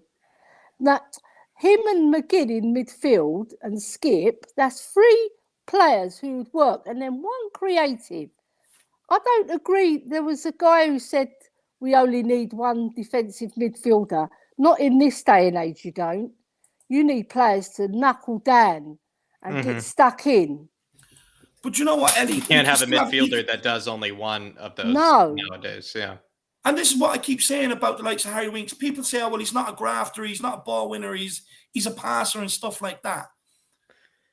But like the thing is, Jorginho gets stuck in, Kovacic gets stuck in. Yeah. And as much as I hate the prick, Mason Mount gets stuck in. He They're does. technical players. And he works The hard. thing is, in a midfield, you know, you need players, especially in that midfield, that can do a bit of everything. Yeah. Yeah. You know, you don't need a player that is one or the other. You need a player that can do a bit of everything. And for me, Højbjerg is one of them players. He can win the ball, but he can also pass the ball, proven like against this. And also, Ziyech is no better than Ndombele, but he applies himself. Yeah, and he wants to prove a point. You can see that he's an angry sort of player because he hasn't been played week in, week out. And he's thinking, what do I have to do to prove myself? I'll go and score a brilliant worldie against Spurs. He was saving that one for us. You see, he's no more technically gifted than Ndombele. I would say Ndombele's more technically gifted than all of those Chelsea players, but he doesn't apply it. That's the difference. Yeah. Spot on. Absolutely spot on. And to all the Højbjerg haters, you've got to see me. I'm the Greek mafia. I'll sort you out. I think Højbjerg, to be fair to him, I think he's actually kind of repairing whatever. I think he was having a bad patch of form at one stage, Ellie, I think he actually is. I think he's repaired it. And I even think last night showed that he still repaired it because I find it kind of interesting.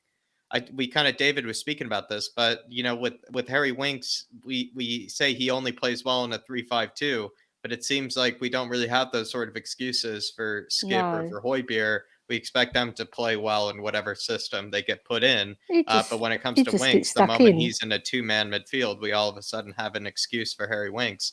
But it seems like we don't have that sort of excuse for Højbjerg ever. No, I think Højbjerg gets all the stick because he's one of these players that he'll get stuck in, but he doesn't do anything fancy or brilliant, you know, like he's not a Ndombele who'll just drop his shoulder or, you know, or do some little flick here and there. But he's very effective and he'll work hard and he'll get stuck in. You need those type of players, right? Otherwise, the whole team will crumble. We would be much lower down if it wasn't for him because he wins so many balls back and he's getting more forward. He's making a lot of more assists and I just love him. I don't know why people hate on him because he hardly puts a foot wrong. He might do one or two duff passes now and then, but not every single game. Yeah. You know, he's very consistent and he'll work hard for you. Yeah. And one thing they don't notice about him as well, a lot of people who don't watch him, I watch him really intently, right? Because I love him as a player. He directs everybody. He goes, you go there, you go there, you go there. And if it wasn't for that, we'd fall apart even more. Because Chelsea, remember, they beat us 2-0, but it could have been a lot worse. Yeah. And if that goal had stood against Harry Kane's goals, if that stood, I think we would have gone on and won that game. Because we're a confidence team. Yeah, we needed that one for confidence. I completely agree. And it kind of felt like the players' heads dropped. It felt like everything they were working for because they set up in that really defensive sort of approach. And when you get that goal to go 1-0, you probably reconfirm to yourselves, this is why we're going after it this sort of way. This is why we're set up this way to get this sort of smash and grab. But do you feel like once that goal was disallowed, kind of the head sort of dropped it's because like a deflation in the team because they haven't got that winning mentality. If they did, they would have just got on with their business. There's certain players who have got the winning, but there's not enough of them. You know, we need more winners in that team. Yeah. I wish we could have Conte. He'd sort out our midfield as well. But another thing, like I said, we're Jekyll and Hyde, right? Against Leicester, we pressed so well and we were hungry for the ball. And when we got it, our passing was crisp. Against Chelsea, we just laid off them again. And we let them dictate the play to us. You can't do that with those top teams. You've got to get at them like Brighton did. Brighton had 2 fabulous results. All right, they didn't beat them, But if they had a Harry Kane up front, they would have beaten them because Brighton are fantastic passers of the ball. They really are. They know how to pass the ball. And they had more possession than Chelsea in both matches. Yeah. So that shows you something, doesn't it? You know? Yeah. It's a shame. It's a shame. I just want us to progress under Conte. He will get it right. And if we've got Adama Traore, I believe, over the line, I presume that he's gone through. We need a creative midfielder as well and a striker. We do. I just hope that they get those two. Because I think at the back, with Romero coming back and Dyer, we'll be fine. We'll be fine at the back. Yeah, because I'm with you Reggie and whoever, like, if we have Traore on the other side, that'd be fine. We've got so much speed going down the wings, and it'll be exciting to watch again. I can't wait. Even if we lose, at least we'll be excited to watch. That's what fans want. We want to be winners. Yeah. Right? We want to win in style. But if you lose, you want to go down fighting. You know, not like we did against Chelsea. But you know what, Ellie? The thing is, I would much rather lose in cup finals than against Zagreb, than against Antwerp, teams like that. I'd much rather, lose knowing that we challenge for the league than losing most weeks or not performing most weeks. I'm just absolutely sick of losing. And then keep persistent every single season, with these same players who you just know. Yes, they can have some good performances, and that's why I always say we're Tottenham Hotspur. On a day, we can beat anybody. But the problem is consistency. That's why we won't be challenged for a league table anytime soon. I swore so much, David. That's why we're not going to win a match. That's why we're not going to win a cup, Ellie, because it takes consistency to be able to win the games through all the knockout games to get to the final. I'd much rather get back to where we were under Pochettino, but to be able to do that, you got to stop persisting with Dyer. You got to stop persisting with Davies. You got to stop persisting with Sanchez. You got to stop persisting with Winks, because all of these players were only ever backup under Pochettino. You got to stop. And thank God Conte's doing it, but we got to stop with Ndombele. He never even came to the club fit. Pochettino barely played him, if he even played him at all. So, if we want to get back to where we were under Poch, which so many fans want, then you got to stop championing these players because they were only ever backups in the system. I know. Yeah. It's already been proven that they are not good enough to sustain where we want to go. When the players in Pochettino teams that were good enough, Toby Alderweireld, Jan Vertonghen, Wanyama, Danny Rose, Kyle Walker, Moussa Dembele, once they've all gone and you start relying on these players, you're seeing a big drop-off in quality. It's that simple. Yeah, that's it. And you can see the gulf between us and Chelsea. They're far superior. You look at their bench, who they had. They had Werner, Havertz, Conte. Those three players alone, they come off the bench and they affect the game.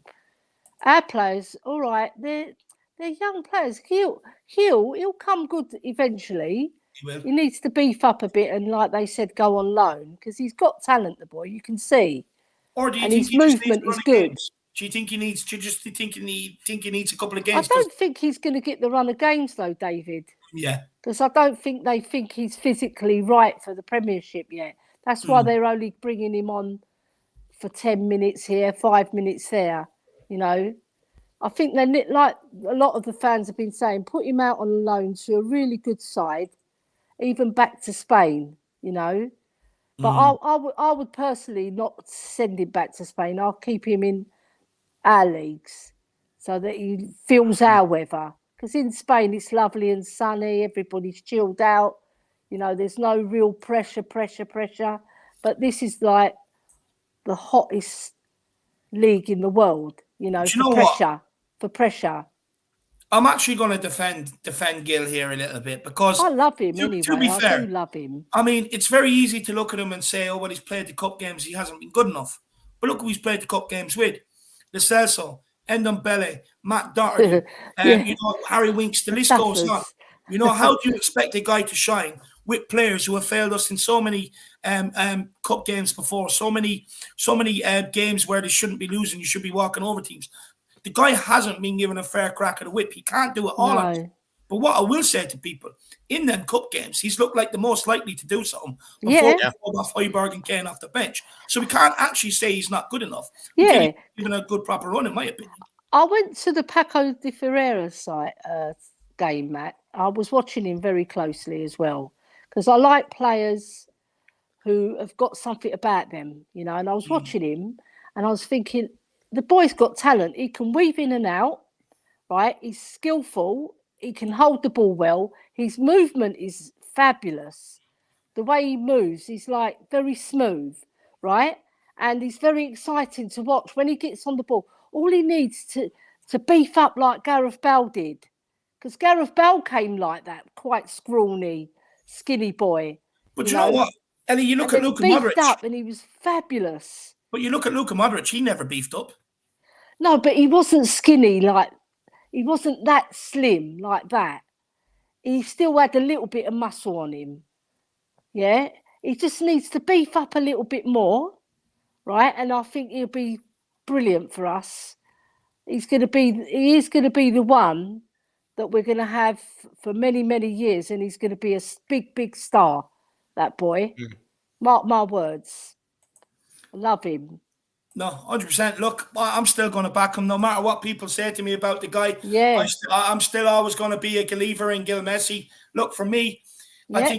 I think he moves great on the ball. I think he has lovely. He does. What he does do, he will absolutely run at anybody. He doesn't care who you are. If he loses the ball, he'll run to go and win it back. Yeah. If he runs in and people don't play him in, he'll come back onside rather than throw his hands up, try and receive the ball. For me, I actually just think he needs to be given a proper chance. And I think maybe.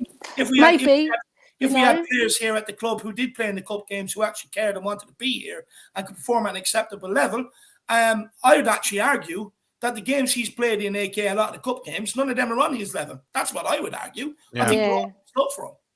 It's true, because when you think he's grown up in Barcelona, he's been in their academy. Anybody who's in Barcelona's academy is a fantastic player. They don't just choose anybody. So they know that he's good, right? And they loaned him out to Ybor and he nearly saved them from going down, didn't he? He was fabulous for them. Then is it Paratici who got him for us? Yep. And that guy can spot a great player. I'm telling you, Paratici can spot a great.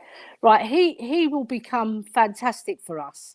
We've just got to nurture him, give him a run of games like you said, David, or put him on loan. One of the two, all right? Because he needs a run of games. And if Conte thinks he's not ready yet, maybe he's making a mistake there. Maybe you can email him about it, David, like you're going to email him a Harry Kane that you're going to go for the Wolves game. You know what? Maybe. Do a few emails, get them out. No, 100%. No, look, when it comes to Gil Messi, I just tell people, just don't sleep on him. Gil Messi, I like that name. He will surprise a lot of people, trust me. Yeah. Look, one thing people can never say about me is I'm never too far wrong when it comes to the players I criticise. No. And I'm never too far wrong when it comes to the players I praise. Never. One thing I've noticed is I will say stuff 4 months down the line, later it comes true, and then all of a sudden everyone's talking about it, but I don't talk about it because it's already old news because I already brought it up 4 months ago. I know. That's what I say. But look, Ellie, thank you very much for your time. Thank you. I really appreciate you coming on. I really do appreciate your time. Wonderful as always. Thank you. A little mention to Bobby Spur. I'm sure that he's getting on the men now because I think Brian went to see him either yesterday or today. Yeah, he's been in the chat here as well. He's in the chat. If you're watching, big you up and get out of that hospital and get home and to your kids. Take my hat off to you, mate. Big up, Ellie. Well 100%, and I definitely echo that. Just get yourself back home, get home to the kids and whatever else, and get back to your life, Bob, as soon as you can, my man. But Ellie, thank you very much. Thank you, lads. Come on, you Spurs. Come on, you Spurs. Big up, Ellie. I'll see you in the chat. Hopefully you'll be down around Tottenham on the 13th. Yeah, I'm going to go to the Wolves match. Love it. All right, we'll meet up. Don't worry. 100%. I'll get you a nice pint of Guinness. I absolutely love it. I absolutely love it. Well, look, I'll I see you like soon. mine Ellie. with a bit of blackcurrant on top, though. No, I that's know- cheating. That's I cheating. know it's cheating, but it's quite a strong drink for a lady. No, it is. But you've got to respect it. All You've right. got to respect it. You know, you can't have the black. Just for you, I'll cut out the blackcurrant. All right. I love it. I love it. All Well, right. look, Ellie, I'll Come see on, you you soon, my love. Spurs. Come on, you Big Spurs. up, Ellie. Everybody, show Ellie some love in the comments. Absolutely brilliant. You know, absolutely love it. And check out the fan cam as well, where her being undercover with the shades and the hat on and in the dark and everything. It was absolutely comical. I mean, it brought a bit of nice relief to what was a pretty stressful day yesterday with the result and everything else. But look, you know, we saved the best to last, and let's get him on. He is the last guest of the evening, and it is Mr. Brad. Brad, my man, how are you keeping? Oh, absolutely knackered. From yesterday, were you at the game? Did you make the trip? No, I went to the pub to watch it, and rather embarrassingly, because I can't keep quiet, especially if I've had a few drinks. Mm-hmm. And when the Kane goal was disallowed, I was swearing like you would not believe. We had a table, and I looked over to my left, and there's a little Japanese lady and a little son. And the little son was wearing like a little Chelsea top sort of thing. I sort of looked over and I just sort of said, "Oh, look, you know, I apologise for my language," sort of thing, you know. But she was fine about it, you know. But yeah, it was. I would have poured a drink on the fucker. No, wearing the Chelsea jersey. That's what I would have done. I don't care what age he is. Well, an old mate of mine used to say, if you're in a pub and you can't swear, then you know why are you in the pub for. And if you got kids in the pub, well, then you know the environment they're going to be brought into. So yeah, but no, I was getting very, very agitated yesterday, and I was swearing and calling Thiago a cheating bastard. And you know, I was saying it yesterday. Just that's surprising from you, Bad. I didn't think you knew. I didn't think you knew swear words. Oh yeah. You should see me when I get going. You should see me. You should see me when my PC doesn't work or something breaks down on it. Oh god, yeah. Well done, Brad. Hi, Graham. Yeah, let's. I woke up this morning, which incidentally, apparently, is the most depressing day of the year. Monday, January 24th, because it's still dark mornings. It's before payday. It's just after Christmas. Yeah. And well, what happens? What happens is you wake up on the worst day of the year and you've lost at Chelsea. You know, so it's not the greatest feeling. But I tell you what, it did do yesterday. It made me realise some home truths, and that is that we're so far behind Chelsea, and we're just not good enough. We're just not good enough.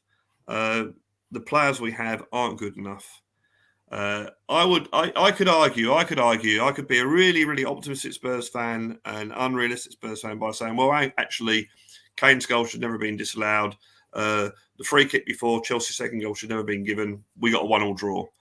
But that's disguising the fact that we're not good enough to win these games. And that's what really worries me about this team, because we've got to go to Anfield. We've got to go to the Etihad. Now, can anyone honestly, well, maybe you, David, you're always the optimist, but can anyone see us winning there? I can't. I've already written it off as 2 losses.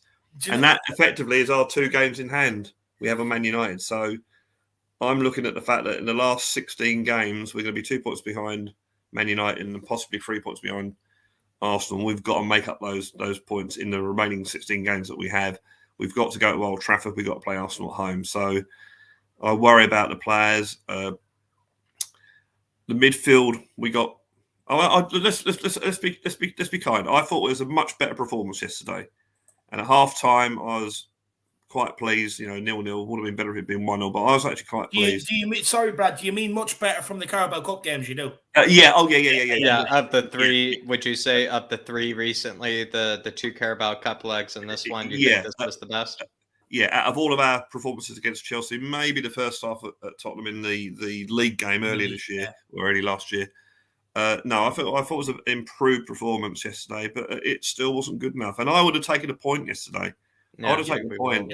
You know, and I'm sorry, but our midfield, we just didn't compete, and they're not good enough. And I'd love Højbjerg. I mean, he's a brilliant player, but and I think even Ellie said this just now. If we want to get to that next level, and let's face it, we all want to be winning titles.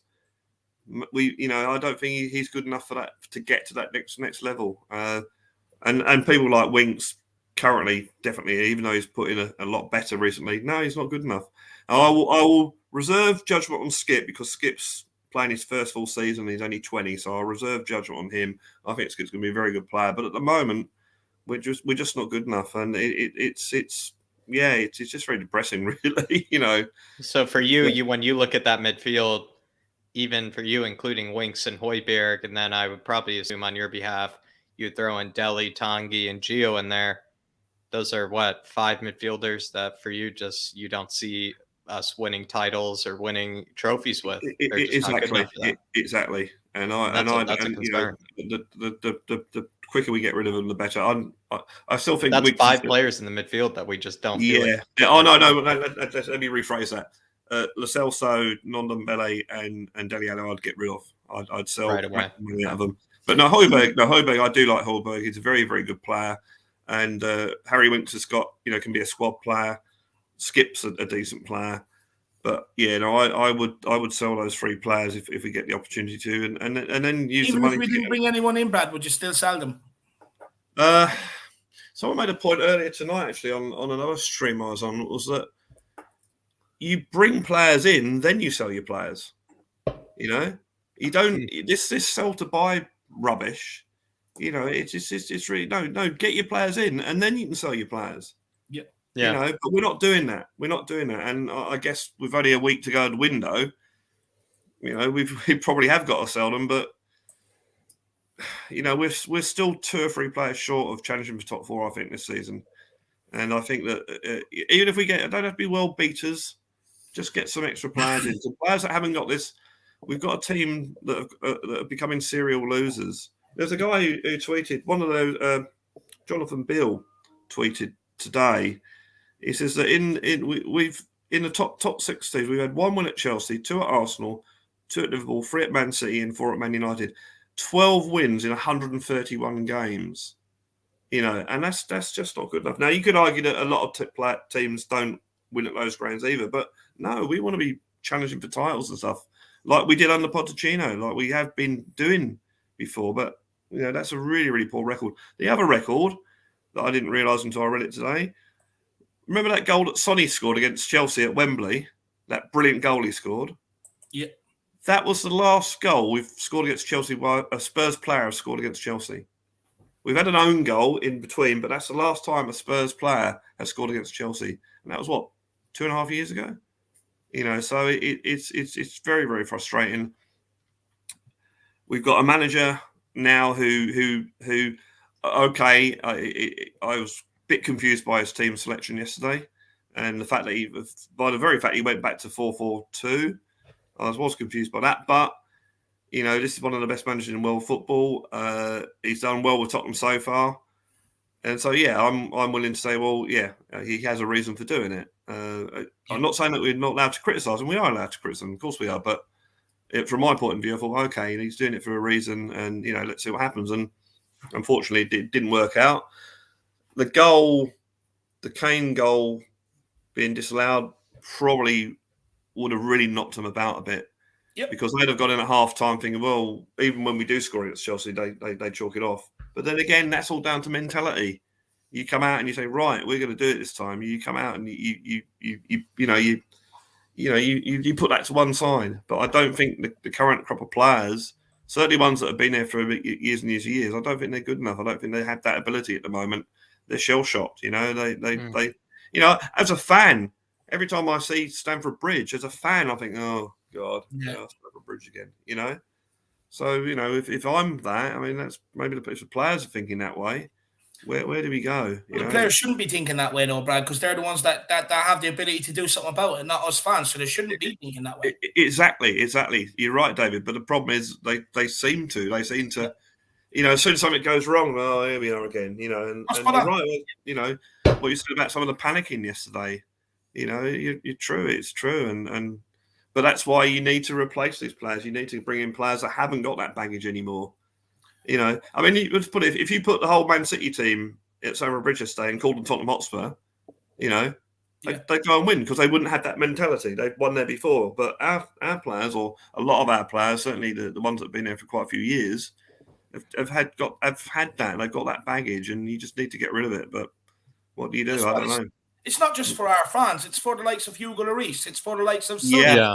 The likes of Kane as well. You Yeah. know, players that I'll be honest with you. I mean, I've been in dressing rooms where I've been the best player, and I've looked back at people and where I've had no faith in them whatsoever to be even able to get me the ball properly, even to pass it to me straight. You know what I mean? So you end up going and doubling up and stuff like that. But there's only so long you keep doing that before you just get frustrated, before you start lashing out at them, before you start saying, look, guys, I'm fucking trying my nuts off here. Yeah. Just try. Just at least be better. You know what I mean? And there's only so long these players are going to put up with that for. I know Son only signed a contract. Hugo Lloris signed a new contract, but I mean, that's only for, I think, 2 years, I think it is. It's only a 2-year contract. But Son signed a new contract. But doesn't mean he can't get disgruntled and, he might want to end up leaving Tottenham Hotspur. Same with Harry Kane. I mean, I actually feel sad for these players, you know, because even when we don't score goals, people have a go at Son or Kane and this and that and the other. But it's kind of like, well, I mean, what do you want them to do? Pick the ball up at our 18-yard box and run all the way up their pitch to score? I mean, there has to be some element of help in there somewhere along the line. Yeah. And the frustrating thing about it, and I guess it's a thing that we've become used to at Tottenham, is that I was so pleased after the Leicester result. You know, that we had that we seemed to have that winning mentality that day. You know, when we got the equaliser, we picked the ball up. We didn't celebrate. We picked the ball up and took it back to the centre because we thought we could win it. And we did. I mean, all right, it was a one-off, you know, it's something you very rarely see in football that, you know, turn it around in space of a minute. But at least we had that attitude. And I thought, well, oh, great. You know, and I suddenly felt confident again about getting something at Chelsea. But we didn't. And it's back to, and players like Harry Kane. Do you know what it is? Look, we got hyped up with Bergwijn and Doherty, you know, and stuff like that. And, you know, we've turned all these players around. But the reason why a lot of fans are actually upset with the loss yesterday, not only is it because it's Chelsea, but because these players have come back and proven us right time and time again. Yeah. You can play well in one game, but then the next game, you're absolutely dog shit. You can't even pass the ball. You can't control the ball. And the problem is that, the thing is, what you need is a 7 minimum from every week from every single player. Anything above that, fantastic. But if you have a 7 minimum and everyone doing their jobs, you don't get beat. You just don't get beat. But we don't have players. One like Matt Doherty against Leicester played half a game of football. He was up there with an 8. Yesterday, he was down there with a 4, and that's a problem. It's too big of a drop off. It's all about the consistency, you know, and that sort of thing. And you know, just for once, you know, I mean, you guys know me. I've been on this show quite a few times. You know that I tend to get very sort of pessimistic about it.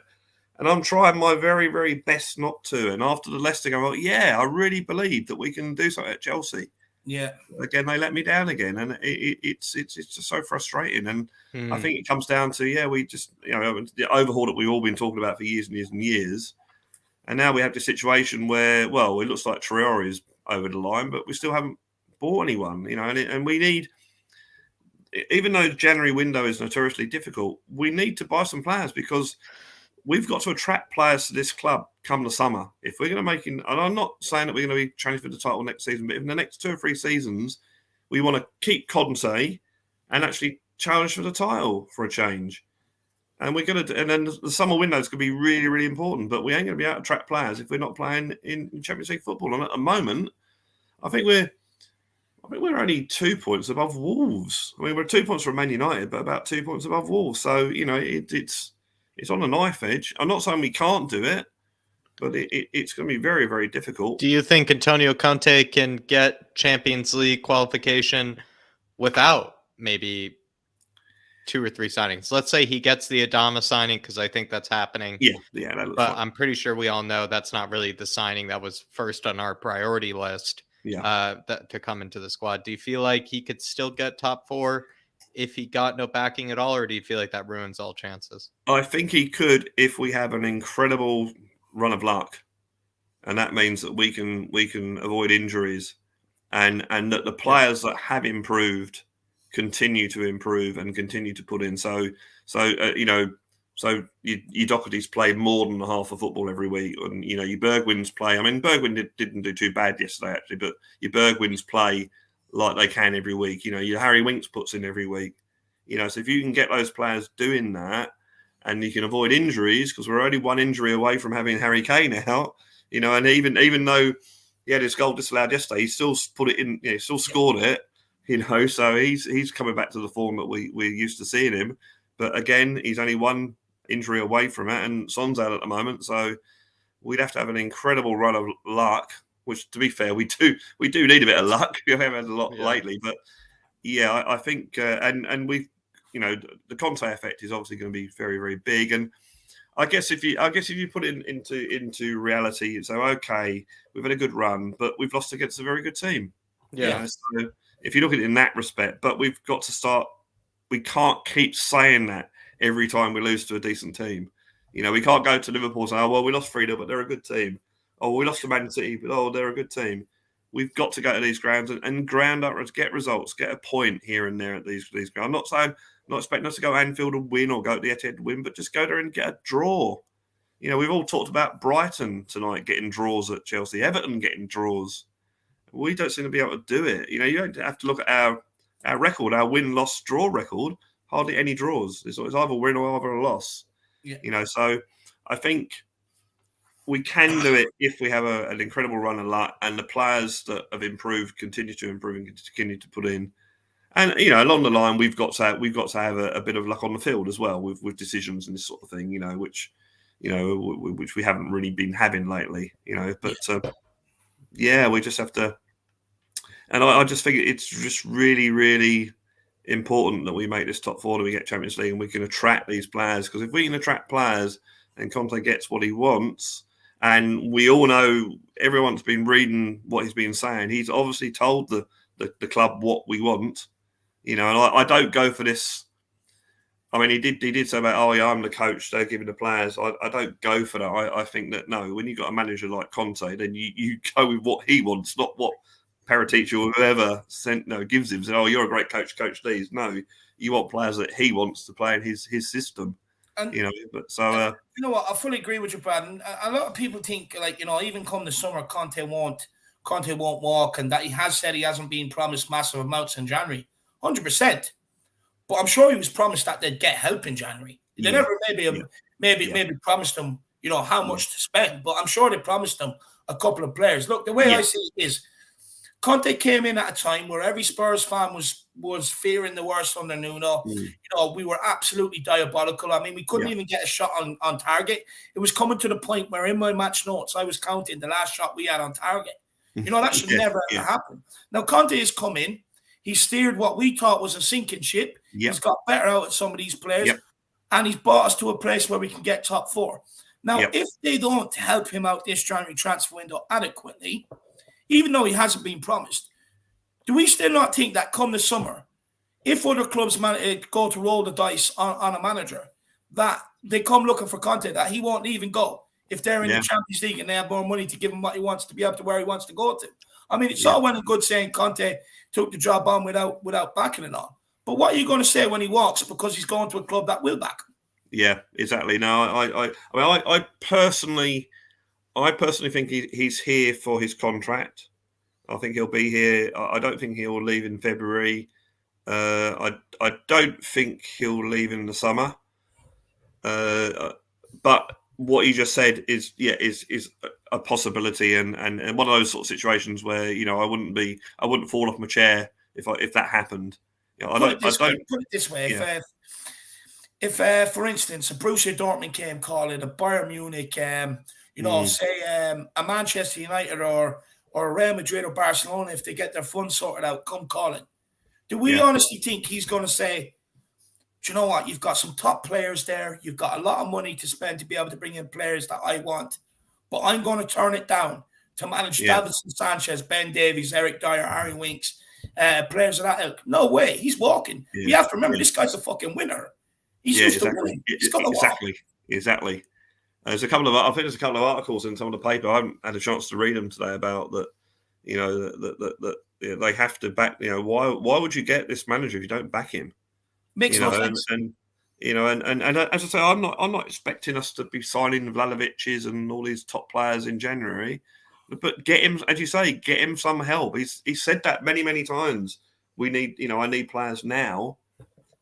Just you're supposed to get, this Paratici's supposed to know all the markets and that. Well, surely there must be some players out there that are available. Okay, I can understand why your players like Kessie and McKennie won't sign because they're at their clubs and they might want to win stuff with AC Milan or whoever it might be. I can understand that, but there must be other players out there that we can bring in. Even if you bring in a player that's going to be free in the summer, just pay a little bit of money for him. Do you know what, Brad? I mean, this is where we have to be cautious now. We can't go in to be blaming Paratici. The thing is, you look at Paratici at Juventus. If he is allowed to spend the money, he can spend it. He can bring in pre-contract players. Yeah. But, our Tottenham allow him to bring in players that he thinks are winners, that he thinks are good enough? Or does he come to them and say, look, I want to sign this guy on a pre-contract, and they look at it and say, no, not much resell on value there, not bringing in, no, too old. Or Conte's like, look, we can bring in this 29-year-old, proven he's going to help Conte to the end of the season. It's up to Levy to sign off. I'm not getting into this where we're going to be criticising Paratici because he's already... No, don't get me wrong. Where he has the resources and where he's allowed to actually do his job, he can do it. Yeah, no, don't get me wrong. I'm not having a go at Paratici, but what I'm saying is he's the guy with all the contacts. He's the one that we can get. And that's what does make me, I'm afraid is that Levy's having the final say on the money. And, we all know that interview that Paratici gave during the summer where he said, if a player's, a little bit extra and he's worth it, I'll pay that money. And you think, well, okay, obviously if you think that and we're not paying that extra bit of money for these players, well, then someone else is saying no. So, but then, is Daniel Levy that stupid that he wouldn't back this manager that he knows is going to walk, that everyone tells he's going to walk if he's not backed? Is he really that stupid? Brad? I actually didn't think he was. I literally didn't think he would be that dumb. Yeah. Well, it's. I mean, we also already thought we'd have players in before now. So I'm not putting anything beyond the realms of possibility. I mean, we just have to hope that if Traore is the only signing we get, we just have to hope that we do get that run of luck and we do make the top four. It'd be very, very strange. You're going to have to be very, very good to get decent players in if we're not playing in Champions League. Because if Tottenham going for a player and another team in the Champions League go for that same player, who are they going to join? I think there's something on Twitter tonight that I think Juventus are about to put a bid in on Vlahovic. So I just saw that as well. Yeah, it's.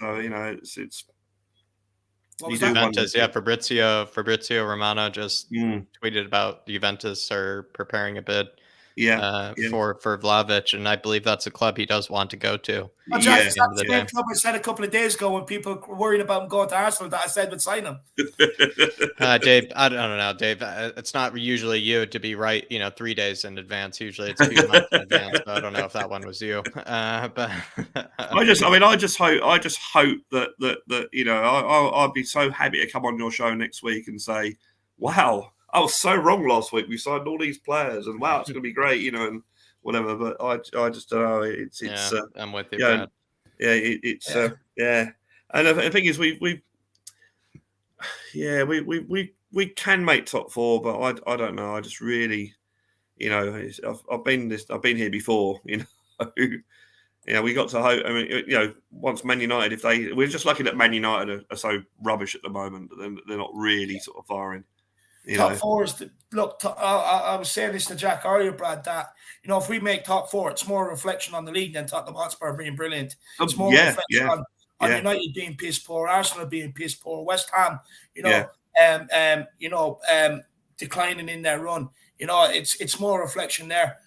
But look, Brad, anything else you want to say quickly before we? Well, I just want to apologise for being so negative. It's no, Brad. I think.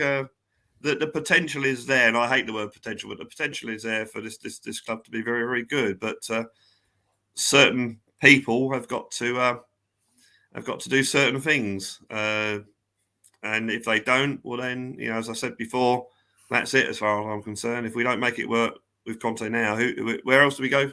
To? Someone said, "Oh, maybe our next manager is Ranieri."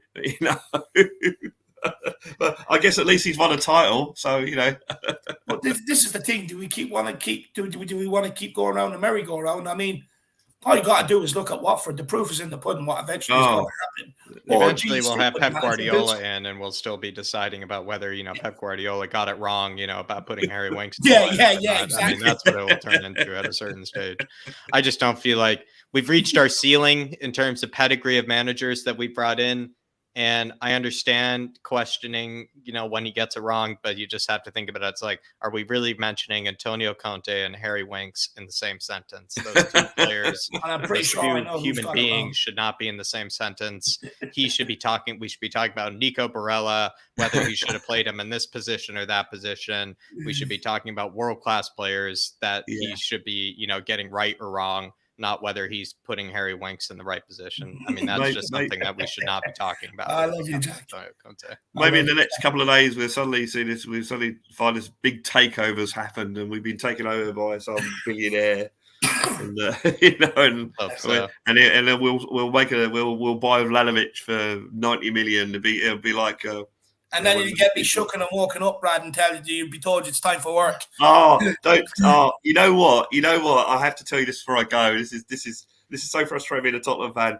Like, I woke up at 5:30 this morning, and I couldn't get back to sleep. I'm laying there. I mean, all right. Eventually, I did doze off for about 20 minutes.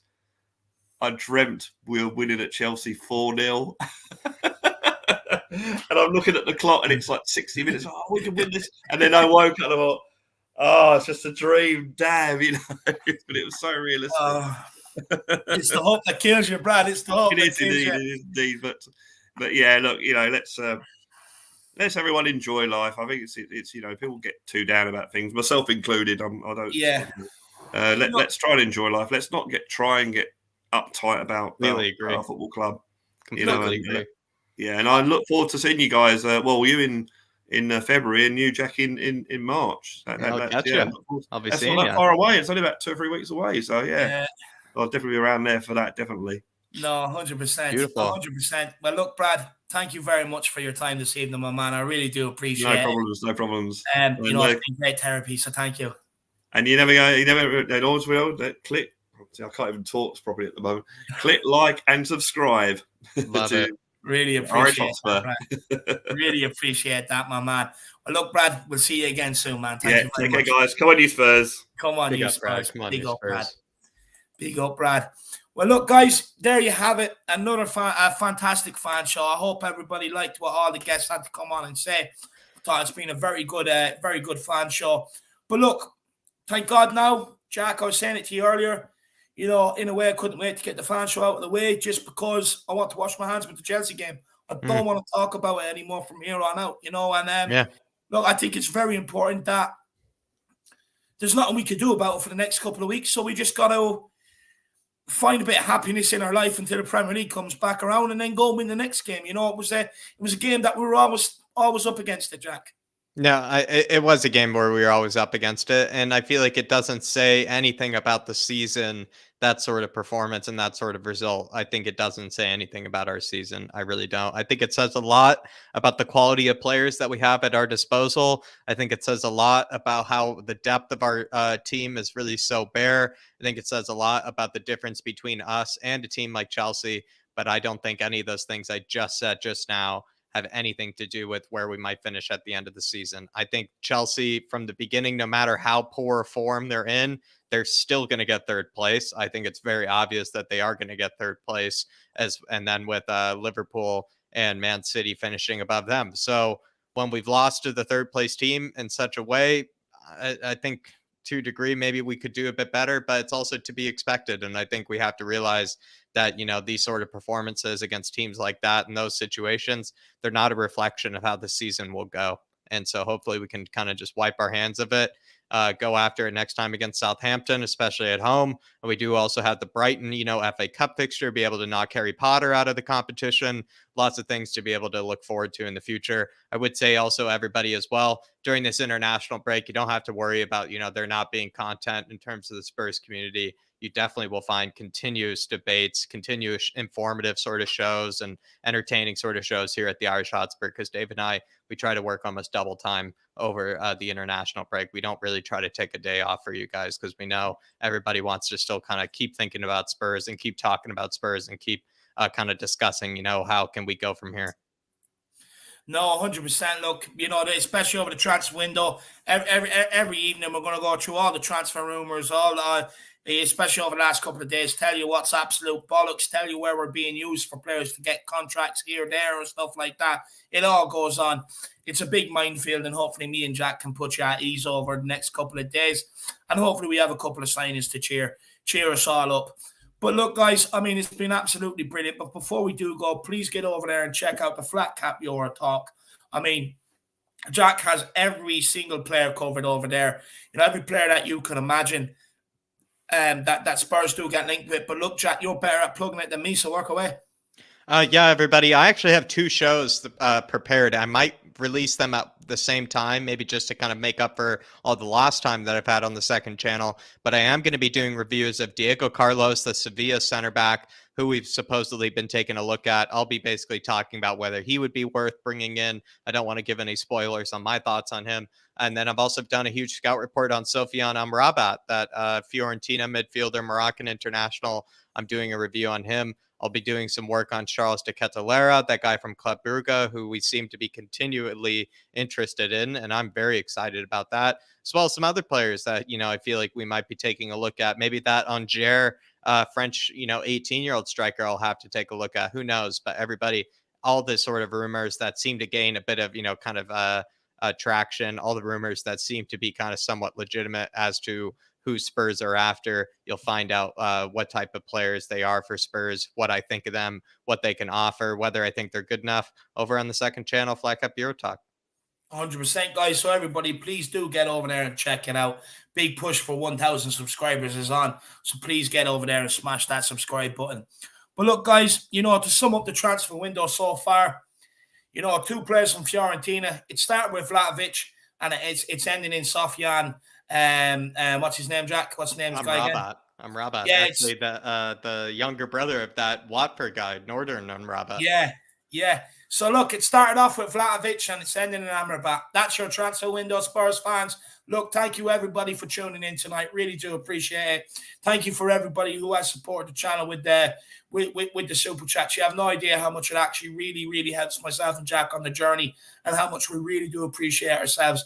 But look, it's not only this channel, every channel where you can. I know not everybody has is in a position to do it, but where you can, you should always send in a super chat and help out the fellow Spurs content creators, as well as myself and Jack, because you have no idea how much it really does help us, how much it helps us keep putting the time and effort and dedication into the content. So, but look, Spurs fans, just hold your head high, and we'll see y'all back here again tomorrow. As always, come on, you Spurs. In Conte we trust. In Conte we trust, everybody.